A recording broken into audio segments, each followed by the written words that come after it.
Guys, go ahead and make sure that you like, comment, share, and subscribe to this mofo right here, Kelly from Why I Killed You TV.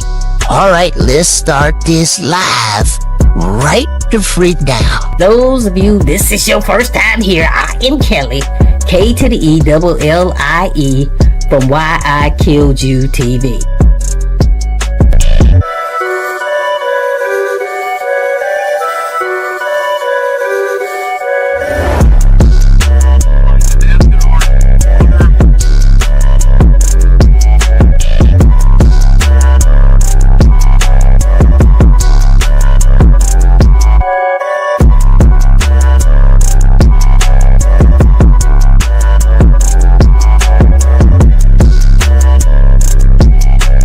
Based on everything I've seen, this man.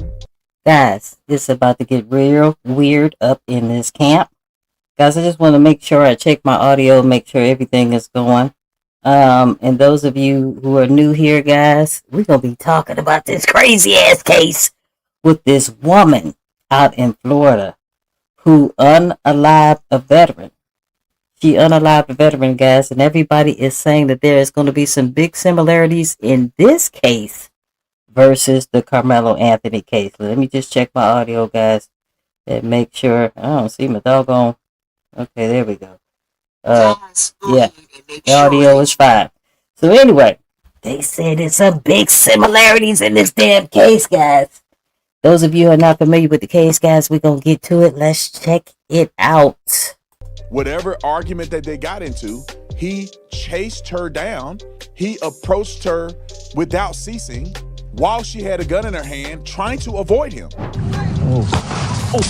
Investigators with the Broward Sheriff's Office say Monday a woman and 62-year-old Bart DiGuglielmo were arguing over a parking spot when the woman pulled out a gun. Video provided by witnesses show the 62-year-old fall to the ground bleeding from his stomach area. The father of three would eventually die from his injuries. New at 5, we are learning new details about a deadly shooting that broke out at a Walmart in North Lauderdale.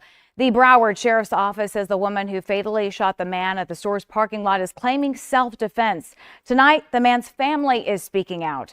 CBS News Miami's Peter Dench is your reporter in North Lauderdale with what the man's sister had to say. Wow. I spoke off camera with the sister of the man who was shot. She told me she's upset. But she said her brother was a Christian man and was a decorated military veteran who had served in Desert Storm in the Army National Guard. The Broward Sheriff's Office has identified the man who was shot as 62-year-old Bart DiGuglielmo of Lauderhill. His sister, who shared this photo of him with us, told me he was a very good person who would not hurt anyone. She said he had worked as a nurse for 30 years. We discovered he lived in a community for seniors some 3 miles away from where the incident happened. PSO says he was shot in a dispute over a parking space outside the Walmart store at 7900 West McNabb Road, just before 12:30 on Tuesday afternoon.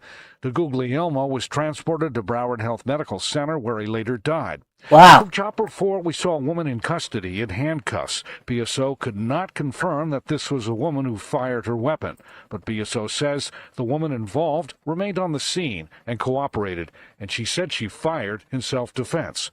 Those are the only details being released so far. The woman has not been identified. Meanwhile, BSO says this case is being presented to the Broward State Attorney's Office to see if any charges will be filed. In North Lauderdale, Peter Dench, CBS News, Miami. This morning, the ongoing investigation into a deadly confrontation in Florida, a parking space dispute turning deadly outside a Walmart. 62-year-old Bart DiGuglielmo shot and killed. Female shot someone outside in the parking lot. Both out there were fighting over a parking spot. Authorities say the altercation started about 5 minutes earlier, with the two drivers fighting over a parking spot. DiGuglielmo then parked his car, partially blocking the spot, and walked into the store. Witnesses say the woman then managed to slip into the spot anyway. The woman is then seen getting out of her car, phone in one hand, gun in the other, yelling at DiGuglielmo, who appears to be yelling back. He's then seen walking toward her as she points the gun at him. She backs up several times, gun leveled. She retreats around a car. He follows. An eyewitness says the woman repeatedly warned him she'll shoot if he keeps coming at her. He appears to leave, but then quickly returns. And then she opens fire, shooting DeGuglielmo. Police then take the woman into custody. Officials say she claims she was acting in self-defense. Now that woman is no longer in custody and the shooting is under current investigation. Prosecutors will have to decide what charges, if any at all, are warranted. Really, guys, it's just a question of, is this self-defense or not? Yeah, but unnecessary with a parking spot. All right, let's go ahead and get this out the way. You decide to follow a woman who's pointing a loaded firearm at you And you're a veteran. around multiple vehicles This is crazy. all over a parking space, and then you get mad at the woman because you got shot. There you go. I want to repeat myself. You are dumb enough to follow a woman who's pointing a loaded firearm at you around multiple vehicles, and you end up getting shot because of it. We supposed to go boo-hoo? No, stupid.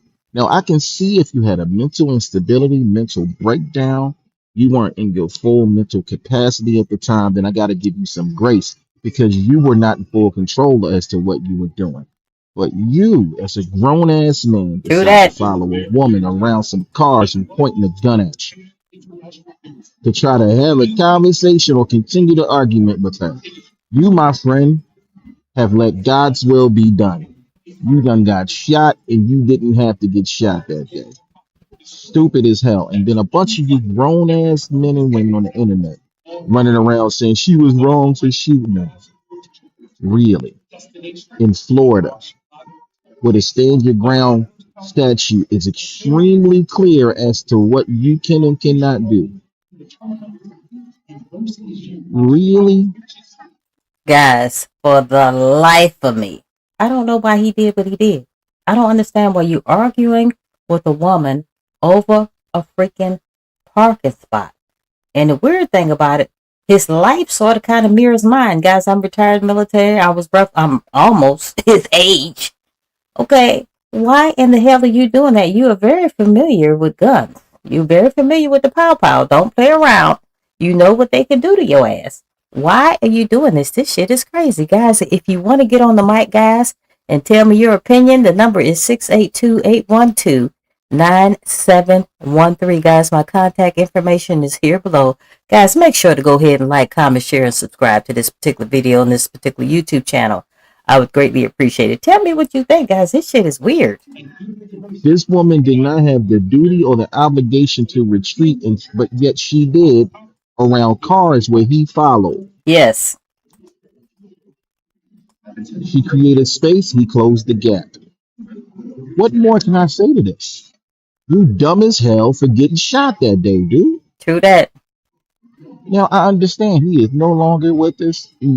He died from his injuries. I get that, and life is very precious. But he should have valued his life way more. Clearly, he didn't give a shit about his own life, his own safety. Totally agree. How stupid can you be? Real in the dumb. conversation, if a gun is being pointed at me, I need to go in the opposite direction. Yeah. Stop preaching to these people on the internet how to get shot. This is the stupidest shit on the planet. Person is pointing a gun at you and you follow them. Really? That's crazy. I'm going to play, as I said, as much of this shooting as I can. It's a little risky because of the graphic violence. But here we go. Down there in Florida. Was he trying to harm her? Here we go. A seemingly petty verbal argument over a Walmart parking spot escalated into a fatal tragedy after a Florida woman was captured on disturbing cell phone video, horrifically gunning down a U.S. Army veteran. What happened to Bart DeGuglielmo, a retired U.S. Army staff sergeant who was shot and killed in North Lauderdale, Florida? Here's what you need to know.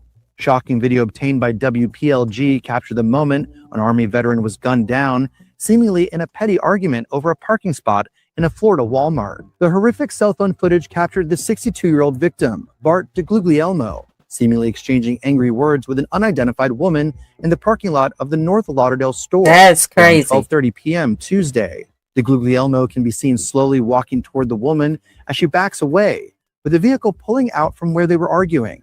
Two shoppers can be seen repeatedly pointing at each other during the argument, and at one point, the man puts both his arms in the air as they stood in an empty parking space. DeGuglielmo. Was he daring her? Was he trying to hug her to calm her down? Did he have that white air of arrogance? He's from New Jersey, my home state. So if you ask me, he was probably trying to speak to her in a way that just she wasn't accepting. That's Appears crazy. to follow the woman around another car as she aims the gun at him before. She is backing up. He's following her ass through several cars. He's following her. Okay, she is telling him, back the fuck up in so many words. She has the gun out and he is still moving towards her. This is crazy. A single gunshot rings out. DeGuglielmo, a New Jersey native and retired staff sergeant, can be seen clutching his stomach before falling to the ground. Following the shooting, the woman can be seen placing the gun on top of a car while waiting for law enforcement to arrive, with witnesses reporting her screaming and crying. Deputies in Broward County said the woman stayed at the scene, cooperated with detectives, and claimed she shot the veteran in self-defense.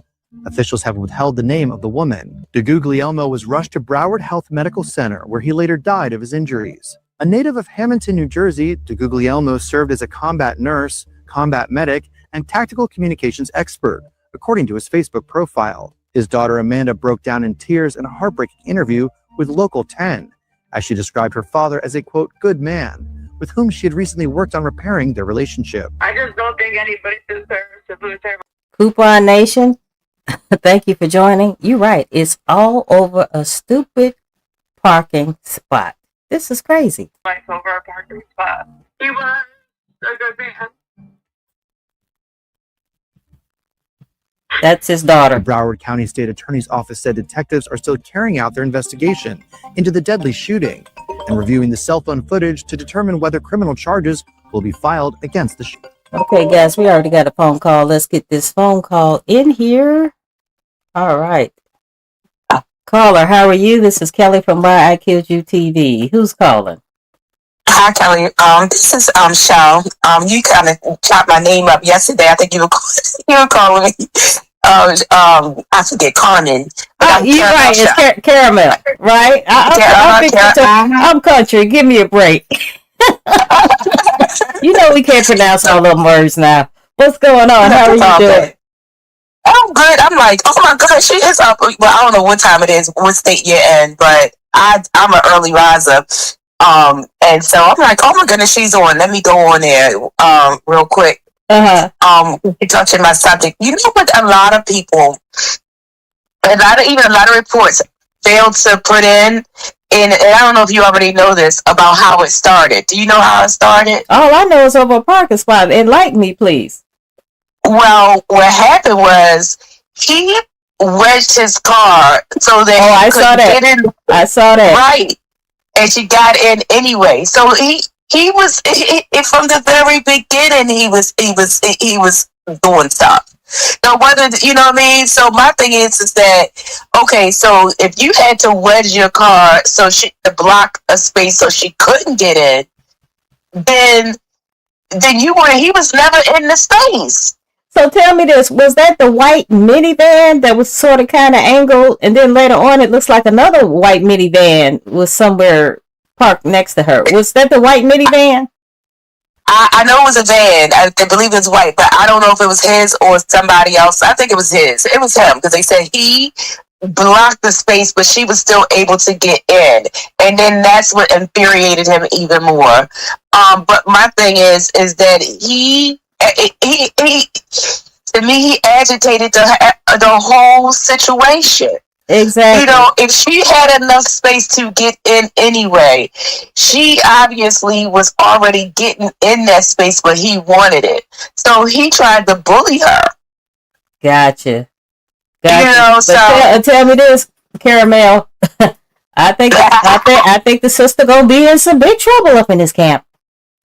I don't think so, because I think that they would have arrested her right then and there. Because the thing about it is he charged her. So the moment he's coming at her, and she, you know, and on top of what the other stuff that led to this, I don't think that she's going to get charged because he charged her. He ran towards her. Even she had her gun out and he still ran towards her. It wasn't as though he was running away from her. Okay. He was charged. Yeah, so I don't think she's going to get it. I don't think so. We about I to think that see. You know, she got the complexion for the connection, if you know what I mean. Oh yeah, she does have the complexion for the connection, but I don't think so. I don't think so. Okay. I don't think so because they got him on camera charging towards her. Okay. You can't run towards somebody even though they have their gun pulled and you still running towards them. They have a right to discharge their firearm. Gotcha. Well, we about to see because they comparing this now with the Karmelo Anthony case, and I greatly appreciate you getting on here. And to answer your question, I live in between two places, so right now I'm in California. But girl, they got the fireworks popping off up in here. I couldn't get on the computer if I wanted to. So it's 1:22 a.m. in the morning. Where are you at? Oh, okay. Well, I'm in Baltimore and it is 4:00 in the morning. Well, 4:22. Okay, you worse than I am, then. Yeah. Okay. All right, thank you so much. All right, thank you. All right, bye-bye. Anyway, guys, I hope you guys had a great 4th of July weekend. I forgot to add that in, guys. I could have got on here earlier, but guys, the fireworks was off the chain. So we just had Karmelo on here, and she thinks that this lady is going to get off. I'm not really sure about that, guys. The phone line is still open, guys. The number is 682-812-9713. Computer. Video number 1. Was he trying to disarm her? He was, to me, he was wobbling a little bit. Well, was he sipping on some yak in the afternoon? Did he think he could just, talk to this black woman any old type of way? That's probably what it was. And to her credit, she pulled it out and used it. Now, whether she will or won't, be charged, I don't know. But when you pull out a firearm, you cannot fire warning shots if you have a permit or license to carry. No. Your life has to be in danger. And you have to shoot how to kill. And she did, okay? I'm sure you guys have heard of the shooting that took place at a Walmart in North Lauderdale, South Florida, that started over a parking spot. Bart DeGuglielmo lost his life, and the shooter, as of right now, has not been identified. Now, spoiler alert, this is a clear-cut case of self-defense, especially in Florida, where they have stand your ground laws. To me, it's a clear case of self-defense, but I think she's still going to be in trouble. Now, this incident started with these two people squabbling in the parking lot over the space. DeGuglielmo parks his car in the street at an angle to block the spot away from the woman. Crazy. She was eventually able to park in the spot, I believe, when he went inside the store. His car was just in the street left like that. Fast forward, she is at her car getting out with a gun in one hand, phone in the other. Bart was not right there at this time. He had gone somewhere else in the parking lot. Woo, girlfriend was multitasking her ass off. Okay, she wasn't playing. When she gets out, she speaks to some bystanders in the white car, and they tell her that the guy was still in the parking lot. Shortly after, Bart comes from somewhere else in the parking lot to approach the woman. He's advancing toward her while she has a gun drawn on him. She's retreating away from him. There you go. And he is slow speed chasing her, walking her down through cars. This goes on for a while, and the whole time she's still pretty much near her car.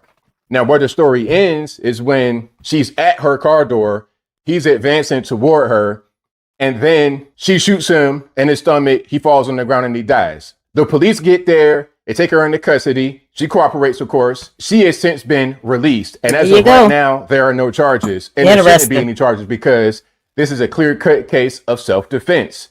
What more do you want? I'm giving you warnings. There's not much audio heard in the video, but you heard her say clearly, walk away. And you can see from her body language, she does not want to interact with him. She wants to escape him.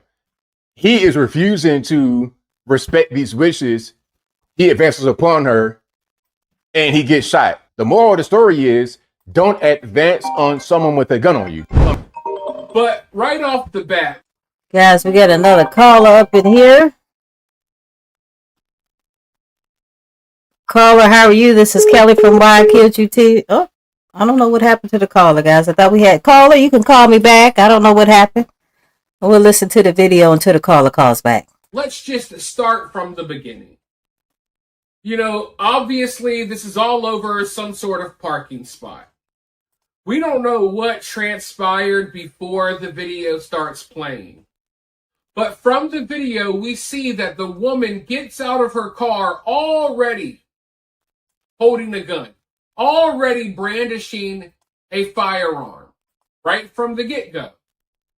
And we know that the man approaches her from off camera. So what does that tell us? That tells us that if she was afraid for her life, if she felt the need that she was going to have to kill someone in order to save herself, right? If she was really afraid and really thought that she needed to defend herself, she could have just driven away right from the beginning. So right from the start of this story, the woman already made a huge mistake, if you ask me. Because if you're fearing for your life, why not just drive away? And we know from the video that the guy had to approach her vehicle. So at any point in time, when the guy is outside of his vehicle, she could have been inside of her vehicle, leaving the scene, getting away. So right there, she already started off wrong. Because why we always got to be the one that leave? Why we always got to be the one that leave? Karmelo Anthony was on the damn bleachers chilling for 9 damn minutes, and he was approached by 2 bully ass boys. He was asked to leave, and everybody's sitting up there, well, why didn't he just leave? Okay, he didn't leave because he didn't fucking want to leave. Okay, she didn't want to leave. Evidently, it was a blue light special up in the damn Walmart. I don't know what was so important up in the damn Walmart, but she didn't want to leave either. And guess what? She did not have to leave. Okay, this is crazy. as you got out of your car with a firearm instead of driving away, you already escalated the situation, and instead of removing yourself from the danger that you... She escalated the situation. How the fuck that is? How did she escalate the situation? She is backing up from him and pretty much telling him, you know, back away. Okay, she's backing up and he's constantly going towards her, but she's escalating the situation in his opinion. Said you were in, or that you felt you were in, you decided to stay there. And she had the upper hand. Because not only did she have the firearm and the man was unarmed, even though she had no way of knowing that, but she also had the opportunity to get into her vehicle and drive away while the guy was no longer even in his vehicle. And so did he. He had the opportunity to get back in his damn vehicle and drive the hell away. Why it always got to be us? Well, he was already out of the vehicle, I guess, approaching her. But as we see in the footage, he approaches her as she has her gun out. No matter how you look at this situation, if you think this is murder, or if you lean towards defending the woman, at the end of the day, we have to be honest with ourselves, and I'm always going to be honest here on this channel. Approaching someone who has a gun, especially if it's pointed at you, is never a good idea. It's a very bad idea. There you go. It's the dumbest idea. The dumbest decision you could ever make is to continue to approach someone when they have a gun out pointing it at you. Okay, that's the first thing you said that I'd agree with your big ass about. The whole thing in a nutshell, guys. Type a 1 in the chat if you think this was self-defense. Type a 1 in the chat if you think this was self-defense. And type a 2 in the chat if you think that this was murder. And I'm sorry, caller, I don't know if I hung up on you or whatever the hell, but please go ahead and give me a call back. Guys, the number is 682-812-9713. The phone line is open. Michelle, I'm going to bring you into the conversation. I think this is going to be the next big deal. I think it Me too. Falls right in with the Karmelo Anthony story. I have some mixed feelings in terms of, hey, if I'm a man, I'm not walking up on a woman, armed or unarmed. Whether she's armed or unarmed, my instincts as a man are not, particularly I'm bigger than her, and I look for reasons to avoid conflict. I'm not trying to win conflict. I'm not trying to settle conflict with strangers or whatever. I'm trying to avoid conflict. This man walking up on her, I think, is a mistake. I think her pulling the trigger on him is a mistake. I'm not sure if his mistake. Thank you so much, Caramel. Yeah, this was self-defense all day long. But Caramel seems to think that this lady gonna get off. I don't think so. I think she about to be in some big, big trouble. Guys, type a 1 in the chat if you think this was self-defense. But if you think this was murder, guys, go ahead and type a 2. Justifies her mistake. I don't understand. And she was walking backwards. She was. I don't understand how the dispute got to a point where a gun could be pulled, particularly when the other person is unarmed. But this is a messy situation. I don't understand why this man was trying to walk this woman. And look, she may have been talking crazy. She may have called him every name in the book. Who knows? But I'm just not walking down a woman. And then when I add on that she's got a gun, I'm like, this person's way too illogical for me to be trying to walk up on. So anyway, Shamika, your thoughts. Yeah, Jason, I've watched this video, different videos several times, and I think I have more questions than I do opinions right at this point. But I can say I have to agree with you. I don't think this man has watched enough videos. Maybe he's not on social media. Why would you approach anybody, especially when you see a gun, especially someone black right now, especially a black woman? I just don't understand what he was thinking that he would actually see the gun and just continue to walk towards her. That's crazy. But I have so many questions, like, what did she say to the car that was there before they pulled out? Why did she get out of her car with the gun? What happened prior to the video? There's just so many questions because I can't imagine just hopping out of my car with a gun over a parking space unless something else transpired before we actually saw or the video started. I have so many questions. I don't know if I think whatever was being said justifies him being shot. I don't know if he was threatening her. Was he threatening to kill her? Did he make her feel like her life was in danger? I honestly don't know. But there was a case, Jason, back in 2018. Michael Draker actually shot Marquise McLaughlin after Marquise came out, after Michael was arguing with his wife or a girlfriend or whatever. He pushed Michael Draker, and Michael Draker then pulled out a gun and shot him. Initially, there were no charges filed. Michael Draker said he was defending himself. He said it was self-defense, and this was after a hard push. The jury said no, it's not self-defense. So there's so many things, so many details we need before I can really feel like I can have an opinion. But I just don't understand what. Okay, guys, we got another caller. Let me try not to screw this up. Caller, this is Kelly from Why I Killed You TV. How are you doing today? I'm good. How are you? All right, who's calling? I'm Rose. Okay, Miss Rose, what's going on? How you feel about this situation? Well, to me, they keep saying over a parking spot. It was not over a parking spot. It was him approaching her. And also, when he was coming towards her and she was backing up,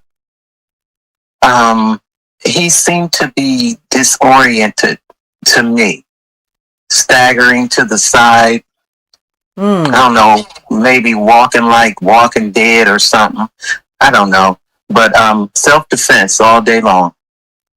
So you think that he was like the aggressor, that he was, what do you think he was saying to her? Because I don't think there was too much audio involved.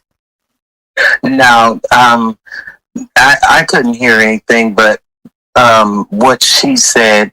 But if you are, somebody is backing away from you, that means they are in fear of what? Their lives. So he was the aggressor. I totally agree with you. Now, what do you think is going to come down the pipe for her? Is she going to be in trouble or what? Or that's going to be the end of that?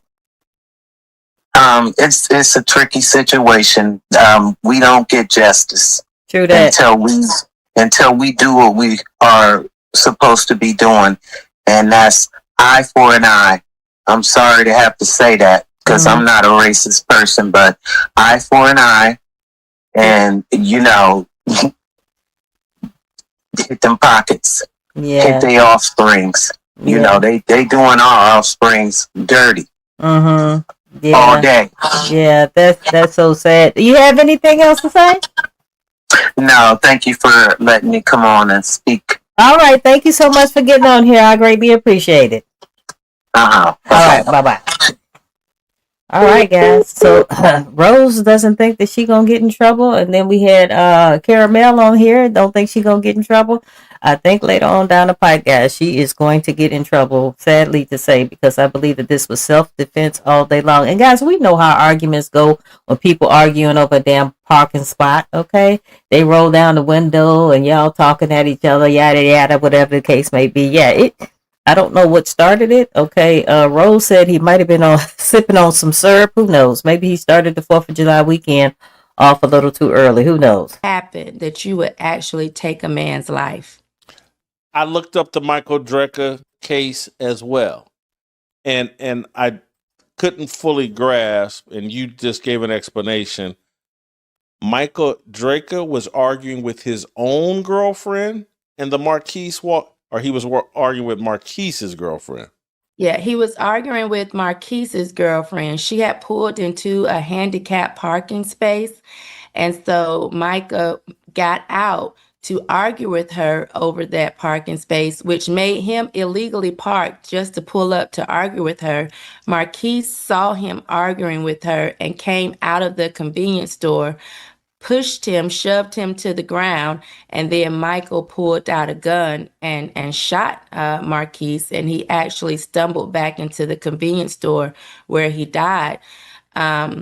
And initially, there were no charges filed because Michael tried to say it was self-defense after being shoved to the ground. And the jury, later they brought charges. He was arrested, and the jury convicted him and gave him 20 years. Wow. Yeah, I'll go again. I'll go Scott Adams again. Like, I'm just not confronting some black woman. And I know that's Not at all. 2018, but I'm just not. Some strange black woman I don't know. True that. Dangerous. Some strange white woman I don't know. True I'm that. not confronting, I'm not arguing with women that I don't know. And hell, I don't even argue with women I do know. So it just is what it is. And so this Michael sounds like he's doing too much. And I don't, if I'm a man and I come out and I see there's a man arguing with my woman, I might push them. I might, be like, hold on, man. I certainly don't argue with strange women. I try to avoid arguing with any women because it could. So I don't blame Marquise for being like, man, you crazy, and stepping in. And so I get that case. This here, because, and I will say this I'm not saying this to be inappropriate, Just telling you factually. When I first watched this video from South Florida, I couldn't make out if it was a man or woman. It wasn't until I got to the news story Come that I on was now. like, "Oh, this is a woman." They're telling me it's a woman, and I, because she's in a t-shirt, she's not dressed like a woman. Okay, guys, she got some sweats. She got some sweats on. I think she had a hat on. Come on now, he doing too much. What do you mean you didn't realize that she was a woman? She looked like a woman to me. Okay, And when the hips alone told me that she was a woman. Okay, don't play. when I finally got a close up, it's still like, okay, I need a doctor to do a rendering. Oh, you doing too much. And so the doctor has ruled it's a woman. So maybe he thought he was walking up on a man. No, I don't know, but certainly I would think by the sound of her voice, and I think this went on maybe 60 seconds or so before a shot was fired. I think he should have figured out that he was dealing with a woman and he's dealing with an armed person. Yeah, someone's pulled a gun over a parking lot dispute. That should be an automatic head the other direction. This person's a nut job. Exactly. I So- think that him. Is he trying to say that he is the nut job or she is the nut job? I'm getting confused. Maybe his military service made him think, he should fear nothing. And again, not trying to blame him. If I had to bet today, or if I had to render an opinion today, I would lean towards there needs to be charges brought here. You can't shoot somebody over a parking spot. But I don't lean that way real strongly because, again, this man's walking up on a woman. Threatening. So I can't wrap my mind around it. Recently, we have a case where we have a video of an Army veteran being shot in a Walmart parking lot over a parking spot. And some are saying it's self-defense, some are saying it's murder. So we're going to go into it. So before we get into the facts, let's just understand the jurisdiction we're in.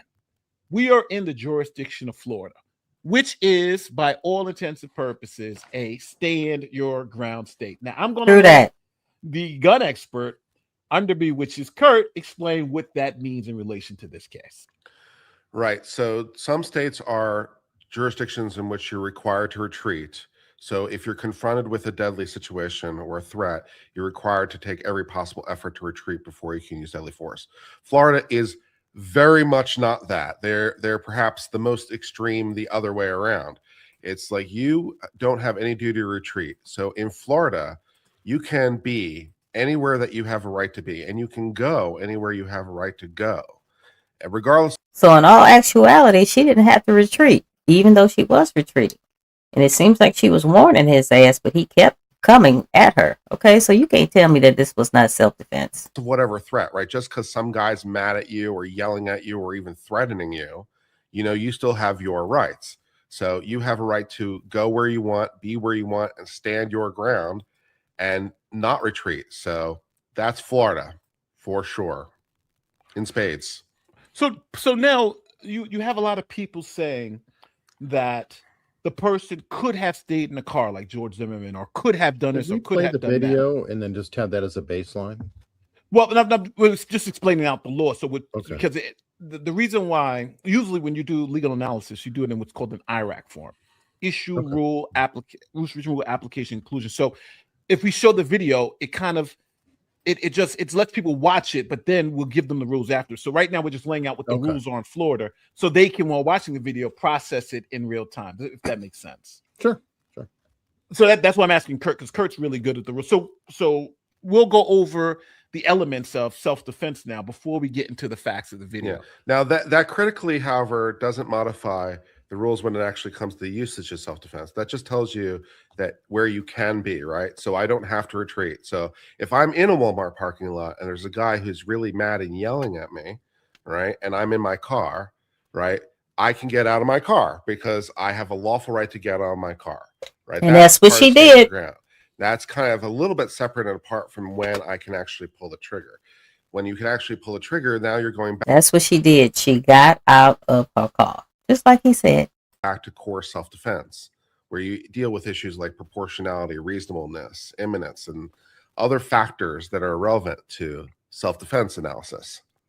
So let's start with the self-defense analysis. So we are all looking, when we're looking at this incident, we're going to look at the 5 core elements of self-defense. Now, obviously, every state has differences, which we'll talk about, like stand your ground. But here are what we're going to be looking for when we look through this particular analysis. First, reasonableness, the belief that the force necessary must be reasonable under the circumstances. Now, what I mean by reasonable, in the Karmelo Anthony case, a lot of people are saying, well, it was reasonable for Karmelo Anthony to be scared, but it's not based on whether he believes it's reasonable or not.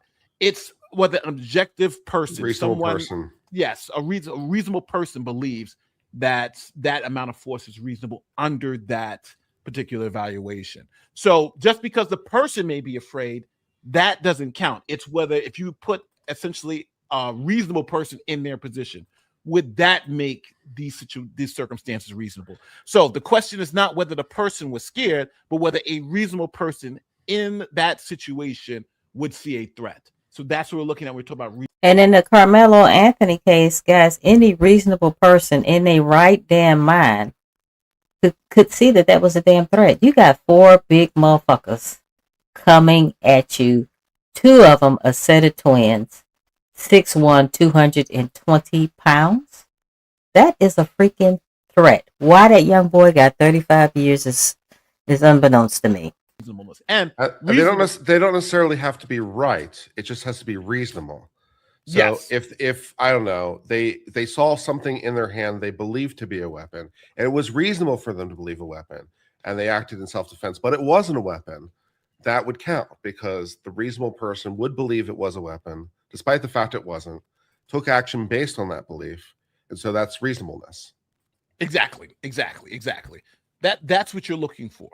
And also reasonableness caveats all the other elements too. So innocence, the person claiming self-defense, which in this case is the shooter, usually cannot be the initial aggressor. Thank you, Nelson, for joining again. I greatly appreciate it. Hey, guys, don't forget to like, comment, share, and subscribe. I greatly appreciate it. Push that like button, guys. It helps with the algorithm. Guys, if you want to get on the mic is still open, 682-812-9713. They can't start the fight. And essentially, if you start the fight, you can't claim self-defense, which I think is simple. Like, we don't need to go into that. That just makes sense. Easy enough. Yeah, it's reasonable. Imminence. Now, imminence kind of goes, imminence is not, I can shoot you for a threat last week. You threatened to kill me last week and I can shoot you a week later, right? It has to be kind of happening in the moment. And again, imminence is dealt with reasonableness too. It has to be reasonably imminent. You can't say, can't let the person turn their back and walk away and then shoot them, right? It has to be imminent. A threat has to be happening now or about to happen. Now, again, also people must understand too. You don't have to be shot before you can shoot back. Right. You don't have to. The person doesn't have to pull the gun out and point it at you before you shoot back. As long as you can articulate that it's reasonable that you believe the threat was imminent, then you can respond to that threat appropriately, right? Yeah. Yep. The next, proportionality. This is our Karmelo Anthony, what we were just talking about earlier. We were talking about Karmelo Anthony. With this proportionality, you can't, if somebody pushes you. Thank you, True Seeking, for participation. I greatly appreciate it. You can't shoot them. If someone spits on you, you can't stab them. Proportionality. Ooh, if somebody spit on me, I can't make no promises. If somebody spit on me, I can't make no promises what's about to go down. It's generally, you can't just go overboard. And this is where you can come into some imperfect self-defense arguments, but this simply is proportionality. You can only use proportional force to stop the threat. You can only use deadly force in response to deadly force. Correct. And then the last is avoidance and retreat. Now, which you could just ignore. Well, it all depends because in a stand your like Florida, you could just ignore it. In a stand your ground state like in Florida, if someone's coming at you and you could stand your ground and say, I'm not moving, and if they continue to advance upon you, it kind of gives you 2 bites at the apple. Number one, that shows that aggression. And number 2, it allows you to use force to repel that attack. So you don't have to go anywhere. you can, as it says, stand your ground. We have some complication of its own anyway. So, Eric, do you have any issues? What do you think about how the law kind of stacks out? Do you think it's reasonable? Sure. I think that the stand your ground, Nate and I were talking about this on the phone earlier. I feel like there's the duty to retreat question versus stand your ground question. And to me, the ideal would be stand your ground in terms of you have every right to stand your ground, but it would be advisable to retreat if you can, but not necessarily mandatory. Exactly. So let's start with some of now let's go into what happened. So here is ABC's Good Morning America. We're going to listen to what they had to say about the situation. Minute 15-second clip. And then we have other videos too that we can watch that goes a little deeper into it and gives us a little bit more context. So here we go. Good Morning America. Start. This morning, the ongoing investigation into a deadly confrontation in Florida, a parking space dispute turning deadly outside a Walmart. She's moving back. Bart DeGuglielmo shot and killed. Ooh, that's your ass. Someone outside in the parking lot. Both out there were fighting over a parking spot. Authorities say the altercation started about 5 minutes earlier, with the two drivers fighting over a parking spot. DeGuglielmo then parked his car, partially blocking the spot, and walked into the store. Witnesses say the woman then managed to slip into the spot anyway. All right. So this is all little over a parking spot. They're fighting over a parking. So that's what he mad about, because he moved his little minivan where he thought she couldn't get in, and then her ass slipped in anyway. So I don't know if he came back out or whatever the case may be. So he mad than a mofo. But he parks in a way to try to stop her from parking in the spot, and she parks her car there anyway. So that's what all this is about. Nelson, right? All over a parking spot. This is crazy. I'm not laughing because this man lost his life. I'm just saying this shit is senseless. But you cannot tell me that this is not self-defense. But this lady about to get in trouble. Right. Something very petty, I'm assuming. The woman is then seen getting out of her car, phone in one hand, gun in the other, yelling at DeGuglielmo. Yeah, we're not off to a good start. Pause. We're not off to a good start for the woman, because if she gets out of the car and she already has a gun in her hand, that's a presentation of a deadly threat at that point. See, this is a problem for her self-defense claim. Like if she had the gun like just in her belt or something, that's might be one thing. But if she literally has it in her hand, that's presentation of a deadly threat. So she kind of needs the deadly threat in order for that to be justified, she kind of needs the justification when she gets out of the car. Well, why isn't it a deadly threat when you got this big ass man coming towards you? That's not considered a deadly threat. That's crazy. Yeah, is because otherwise a little bit, Kurt, is that what you're saying? Is it's an escalation in of itself to have a gun hanging in your hand at your side like that? Yeah, it's a presentation of a deadly threat, because you got to think about this from every person's point of view, right? Mm-hmm. So from the point of view of the guy, right? If he sees a person with a gun in their hand, that seems a lot like an imminent threat of death to me. For him, right? The reasonable person would view a woman with a gun in their hand, low, ready or not. It's like, oh, that's an imminent threat. There's the gun. It's right there. It's like, that's an imminent threat. So, at this point, I agree. At this point, if we freeze time, but there'll be more context as we go. Is that where you're going, Nate, or no? No. I was going to say, I agree in part and disagree in part, because in states like Florida and Texas, there's case after case that's showing having a weapon, for instance, even if it's holstered but not pointing the weapon at someone, is essentially, there's a legal distinction between me pointing a weapon at you and me just having a weapon on me, because this is a constitutional carry state. So brandishing a weapon, which I think what you're saying, is one thing, but pointing a weapon, I think that's another thing. So I would say here, just by having a weapon, if we were in New York, I think you'd have a better argument, but we're in Florida. So. And guys, if you look at this picture, just look at don't pay attention to the guys, but if you look at the picture, if this is his car, that I know for sure that the car closest to me is her car. But this little minivan, if this is his minivan and he angled it that way, how in the hell he didn't think she was still going to get in? Okay. Now, if I was her, if we had started off arguing and it seemed like he was a little bit on the cray-cray side, I would either left or I would have parked somewhere else. But she didn't give two damns. She knew what she was carrying. And as you can see, she got out the car and she had it on her. So I'm sure they were yelling at each other outside the damn window. I think but the argument may just be, it's not as conclusive as I think it could be, but I think there's an argument made on both. Go ahead, Kurt. I just think you're being a little bit unfair by framing it as having a weapon, right? This is like, again, if she had it holstered, if she had it in her belt, if she was, open carrying in some way, like she had a rifle on her back or something, that'd be one thing. But like, she just doesn't merely have it. It's in her hand, man. Now, it's true it isn't pointed at him, but like it can be real fast. So I don't think that's merely having. That's definitely brandishing. And I'm making it's like that seems brandishing, like a deadly threat can we to me. define that? Because I genuinely want to know, what is brandishing? I always thought that brandishing implied a threat.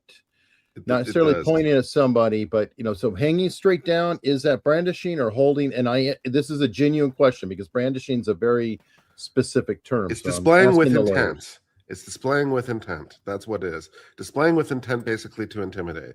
So the difference is, like, if I pull up a shirt and expose my gun, was I just simply pulling up my shirt because for some reason, because I was hot or like, I was scratching an itch or something? Or did I pull up my shirt in order to display the gun for the purpose and intent of trying to intimidate you? Right. The first is not brandishing. The second is. In your example, though, is that to intimidate or is that to warn? What's the difference? Intimidation means that I want to, threaten or, almost kind of getting down the bully thing in my mind. I'm just going English, not legal terms. But if I try to say, hey, don't touch me, Warren, I pull up my shirt, showing, it's like, hey, don't do it. So Nelson said, did she have a license? Would that make a difference? I'm sure she probably did have a license, because if she didn't have a license, she would probably still be in jail. Okay, I'm sure she had a license. It'd be a problem. It doesn't feel like it's here's what the law in Florida says. Yeah, let's be precise. Florida statute 790.10. Hold on. Let's be precise. Yes, with the exact language. Florida statute 77. Okay, guys, while he's looking that up, guys, the phone lines are open. Y'all can call me at 682-812-9713 and get on here on the mic. 9.0. I'm putting it up on the screen now. I say it's displaying with intent. Let's see if I'm right. Here. Improper exhibition of dangerousness. This is a misdemeanor. Any person. Oh, sorry. I got to put it up on the screen so you guys can see it. Improper exhibition of a danger. This is a misdemeanor. If any person carrying a drink, sword, cane, firearm, electric weapon, or device, or other weapon, shall, in the presence of one or more persons, exhibit the same in a rude, careless, angry, threatening, not necessary self-defense, the person so offending shall be guilty of a misdemeanor. So that's what I said. So I don't know that that's brandishing then, because depending on the importance of rude, careless, angry, it's close. And it has it's a borderline, because it is down. It's very close. Like it could be pulled up anytime. I agree. I would feel uncomfortable, but I also wouldn't advance toward her. So but he was. Nate said earlier, you have to go by the view of the guy, right? Well, if the guy sees that and he doesn't feel enough of a threat that he decides to advance on her, is he not kind of countering the brandishing argument? I'm asking. I mean, you possibly, but also, like, if you just, let's take the hypothetical and kick it up a notch. She just has the gun literally pointed at him, okay, and he advances on her anyway. Well, from standard ground principle, he has a legal right to do that, right? He has a legal right to, assuming that he's innocent in the first place. We'll just make the hypotheticals, make the hypothetical. She is, in fact, in the wrong. She has the gun pointed at him, and he decides, for whatever combination of reasons, he wants to walk up to him. Is that a smart thing to do? Probably not. Can he do it lawfully? You bet your ass, because, he has a lawful right to be there. And the fact that she has a gun pointed at him doesn't. But again, to continue, because you're getting close to describing the scene here. okay, he walks toward her. He has a legal right to walk toward her. But if she backs up now, at what point is she was standing backing her up. ground and he's advancing on her ground? If she feels enough to the degree that she has to back up, now whose ground are we talking about? Because he's crossed this. They said she was bobbing and weaving in between the damn cars. And you can see that on the video, guys. She is backing up and he's advancing towards her. Guys, I already asked people earlier, put a 1 in the chat if you think that this was self-defense, and put a 2 in the chat if you think this was murder. Guys, 1 in the chat if it's self-defense, and 2 if you think this was murder. Invisible plane here, if you will. Yeah, from so what we you're get describing. we get into issues potentially now of retreat too. Well, because like go ahead, Nate. Well, let's do this, because let's not move too forward into the facts of the video. Let's stay let's stay at this place where we're at with brandishing, and I'll say this: I think to the point of brandishing, in this particular situation, I will say this: this is a misdemeanor, maybe, and even if we call it brandishing, which I don't even get, the law itself says if it's not necessary for self-defense, and I think now you're talking about. If this was self-defense, then this doesn't appeal to the brandishing, because it allows you to brandish a weapon if you feel like you're necessarily needed for self-defense. So Kurt's point that this may be a misdemeanor is correct, but now we have to look at the rest of the situation to see if there's a viable self-defense claim, because if it does, then this does not apply.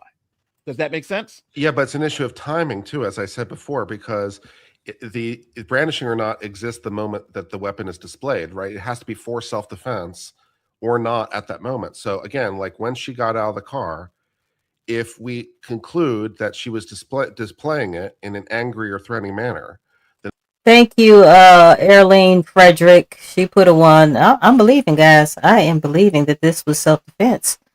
But like I said this earlier, guys, she got the complexion for the connection. And I believe she's about to be in trouble. This might be another Karmelo Anthony situation. And the only thing that saves her is that she had the right to self-defense to do it. Not at the, but it doesn't. But I guess I'm the argument would be preparing for self-defense. In other words, I don't have to. If somebody's coming at me in an angry manner, and I pick up my gun and get out the car, that doesn't mean that now I'm not. In other words, I am not now exhibiting the weapon for no reason. I am exhibiting it in preparation to employ self-defense if necessary, because you don't have to. Okay. So that's what I'm thinking. I'm thinking this statute only applies if I'm pulling in a point and doing that without any real reason. But again, I think if we go to the video and look at the rest of it, then we can determine whether. So Nelson, are you saying that he said that you heard him say that he was going to unalive her? Because the audio was kind of crappy on this particular video. Whether this even applies or not, because I'm thinking right now it applies. Just right now, without looking at the rest of the facts. I have a couple more questions though, because like I said, her holding it pointed down is like we're really close. I'm having trouble getting over the hump of the brandishing claim, and part of that is too, how is she supposed to carry it? I didn't see a holster or pockets on her. I saw a hand. Now, if all you have is your hands and you have to transport the weapon from A to B. It looked like she got some sweatpants on, and it looks like she has a purse tucked underneath her arm, and then the cell phone, and then the gun. I could be wrong. I was in the military. We carried rifles all the time, pointed down. Pointed down toward the ground. I can't tell if her finger's on the trigger. That would be a relevant factor too. But if you are carrying the gun at your side, again, it's close because he could interpret it as it or not. But to me, brandishing is like kind of going about like, who you talking to?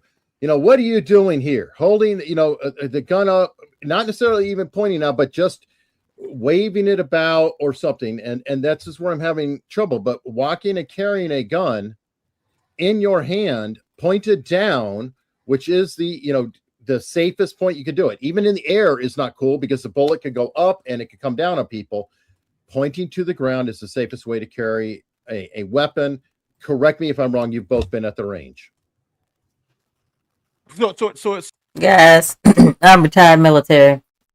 if me and this lady had been arguing over that damn parking spot and I would have saw that gun, she would have had no damn problem out of me. Matter of fact, I would have asked her for her damn car keys. I would have parked her car in the very spot I wanted. Okay, she wouldn't have had no damn problem out of me. I don't know why this guy could not comprehend this lady wasn't fucking around with his ass. So let's get back to the video. So I just want to make sure the point of disagreement is whether this is brandishing because she has the gun in her hand pointed down. Eric says it's not brandishing because essentially she's carrying a gun even though she's pointing it down. And Kurt says there's an argument that she is brandishing because just by having the weapon, there seems to be it could be seen to the victim as a serious threat. So that seems to be the disagreement.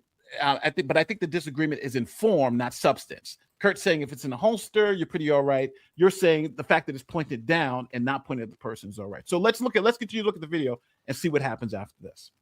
He's then seen walking toward her as she points the gun at him. She backs up several times, gun level. Okay, so guys, I thought that car that was parked closest to me was her car. And then I thought the other minivan was his. So that is somebody else's minivan. So they hurry up and got out of town while they sitting there arguing. She retreats around the car. He follows. Yep. Now, that's pretty interesting too. Now, at this point, this where stand your ground actually kind of plays into it a little bit. Because for stand your ground, even if I am the initial aggressor, if I start retreating to exit the situation and the person continues to advance, then that knocks that argument of brandishing totally out the water because she is actively retreating in a stand your ground state. Would you agree with that? Correct. So even assuming that she was the initial aggressor with the brandishing and he had the right to approach her initially, when she starts backing up, she's trying to withdraw from the confrontation. There you go. She's retreating. So at that point, when he re-engages the confrontation, now very reasonably he becomes the aggressor. So because she made attempts to retreat, who the aggressor is legally very much can flip. Yep. That's what I meant about crossing the plane into territory. Like, But I hadn't gotten that far in the video at the time yet. No, I get it. So now, so let me go back because now there's another video. So this video, well, let me continue to play this. An eyewitness says the woman. Now it jumps to this part, but which I hate. There's a lot of cuts in these videos, which is that's problematic. Very not helpful. So I'm going to now this Fox News clip where it shows exactly what happened after the car left. So here's the Fox News video. The car's left. And remember, we saw him approaching her. So here it is. So here's the Fox. Okay, she's pointing the gun right at him. That's pretty threatening. I don't know how much more threatening it gets than that. She's backing up, but with the gun pointed at him. Okay. And we don't hear what is being said. So now, can we back up to her raising the gun? Hold on, I want to see what initiated the gun raise. Still watching. Let's pointing.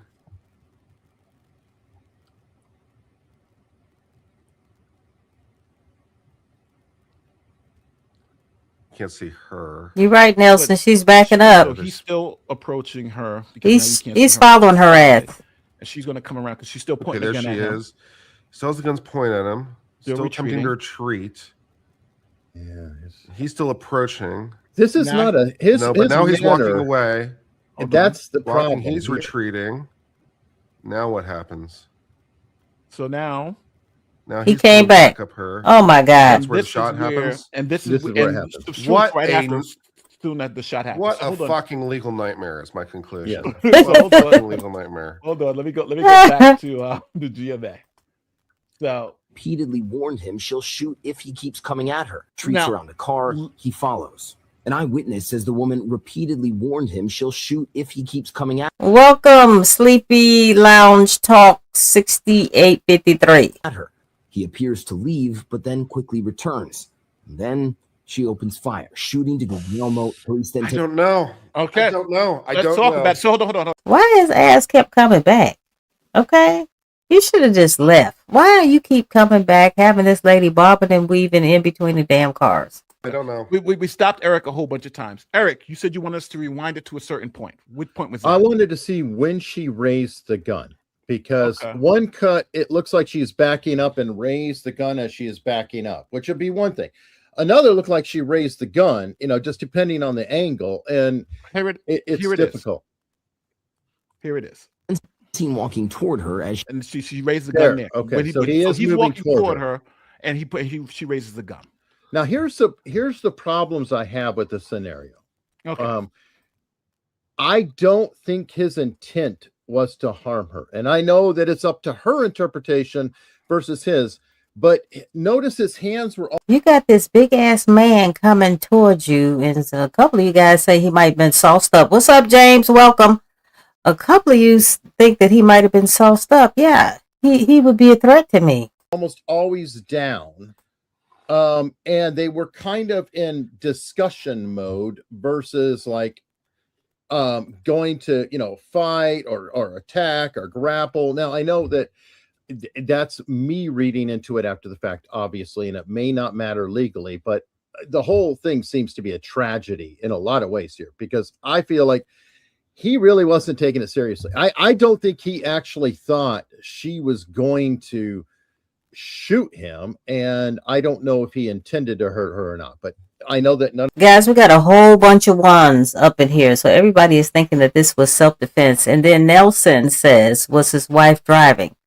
I'm not really sure. I'm kind of confused as to is this more than one white minivan in this parking lot, because I'm getting a little confused on which minivan is whose. that may be relevant, except for the fact that somebody's dead, and however you look at it, a life has been taken, and it's true that it's sad. Really, really a sad situation, in my opinion. But go ahead, Kurt.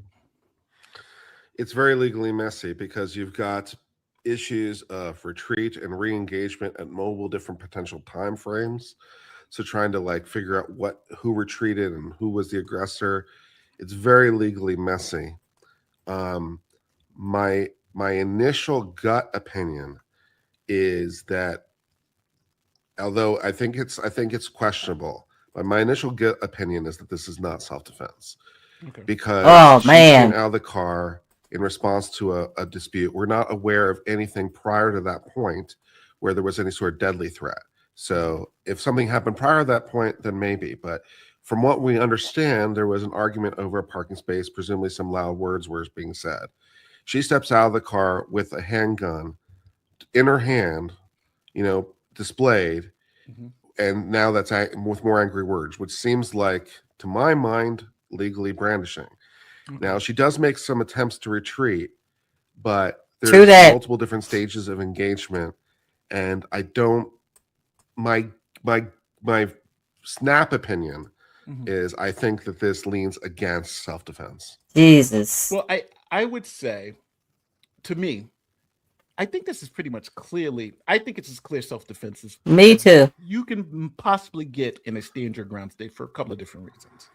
One, brandishing of the gun, having the gun, I don't think is illegal. And as Eric has now convinced me, by pointing it down, you show you have a weapon, but that doesn't mean you're really threatening as a weapon. And if you're talking about a misdemeanor, okay. So we're talking about she has the gun and she now has a guy and you have a woman. So now let's say if this was, let's not say these people, but let's just say it's any woman. Now you have a man who's screaming and yelling at you. You have a weapon in your hand. Then he advances towards you. So only when after he advances toward her does she actually point the gun. Now we have to look at all the other circumstances with this. The witnesses at the scene were saying she's yelling, "Stay back! I don't blah blah blah. Stay back! Don't come! She's telling them, "Stay back!" Fuck. What does she do? She retreats. She's backing up. True that. Back around the car. She's still pointing the gun, right? Retreating until she gets to a point where she's now at her car again, and he's walked off. And he turns around and comes back, and she's still pointing and saying, "Don't come any closer." And he comes closer. Guys, she gave him several warnings, and his ass just kept coming. This shit is weird. And then he left. He came back. It's weird. Okay, yeah. So I wasn't factoring in that verbal component. So that, I'm thinking with those verbal components, now I'm leaning the other way. So I'm leaning towards self-defense. with when you look at the entire situation, especially with her saying, "Don't come any closer," blah, blah, blah, blah, I don't, all that type of stuff, then I don't see how you have, because at that point, even if I give you the initial aggressor, which I can even give up, Sure. The fact that she retreated, which is True that. required in a standard She ground state. retreated. The fact that she was given verbal commands that she wanted to retreat, that just don't come closer to me, and the fact that he left, came back, Yeah. and she's pointing a gun at him and tells him, "Don't come any closer." She shoots at the last second. The other issue that She doesn't have to be jumped. I think there is no way that a jury is going to convict this woman, because now you have a woman and a man too in a parking lot fighting over a parking spot. I just don't think you can get a jury, or the law is going to say this woman wasn't acting in self-defense in a stand your ground. If we're in New York, you may have a different issue.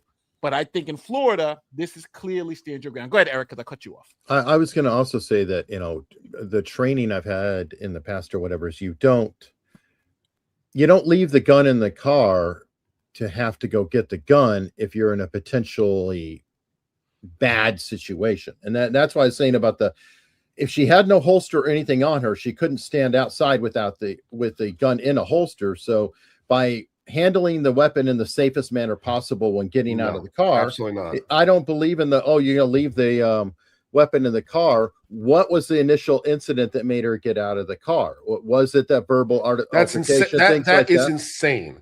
How is that insane? What you're saying is insane. So you're okay, saying tell me what's insane. Break it down. You're saying that a person who doesn't have a holster because they just can't be bothered and what? Welcome back, Wow L23. Thank you so much for participating. To have one. If they want to have a handgun on them for their self-defense, just because they have the right to in Florida, which they do, they can just carry it in their hand, weapon down, and just like walk through like the grocery store and everything, and that's just like normal thing. Are you in a grocery store, Kurt? What are you talking about?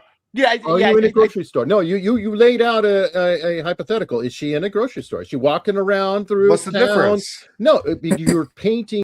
Some of you have alluded to the fact that the man was sauced up, and I'm thinking he was already getting prepared for the 4th of July, which he never made it to the 4th of July, guys, because this happened a couple of days ago. I'm thinking he was a little bit sauced up. You know, he probably has a minivan already. He's going to buy some drinks, this, that, and the third, guys, and I'm saying allegedly. I think he was already sauced up. And this is the reason why he was not thinking correctly.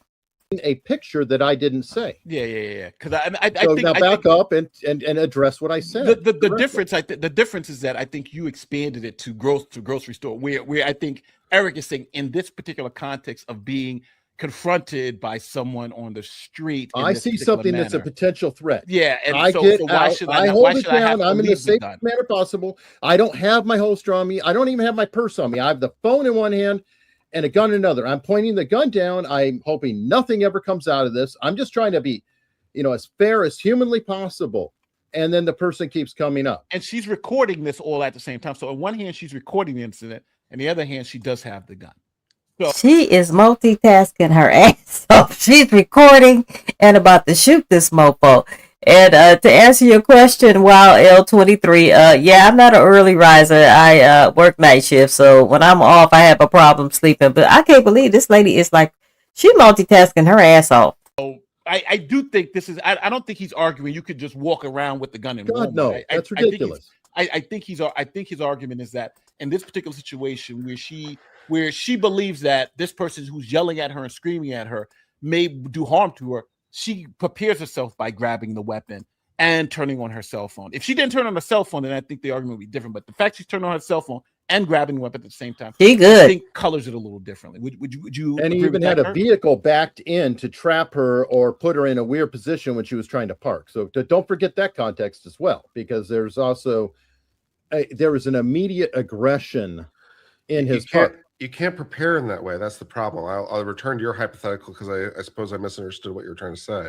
But responding to what you were trying to say, you can't prepare in that sense, because the right of the self-defense issue has to exist or not at the time that you're displaying the firearm. Because if you go read the statute again, it says, like, there's that clause, except in self-defense, right? So the self-defense has to exist at the time, because it's like, not necessary in self-defense. So the self-defense needs to be necessary at the time.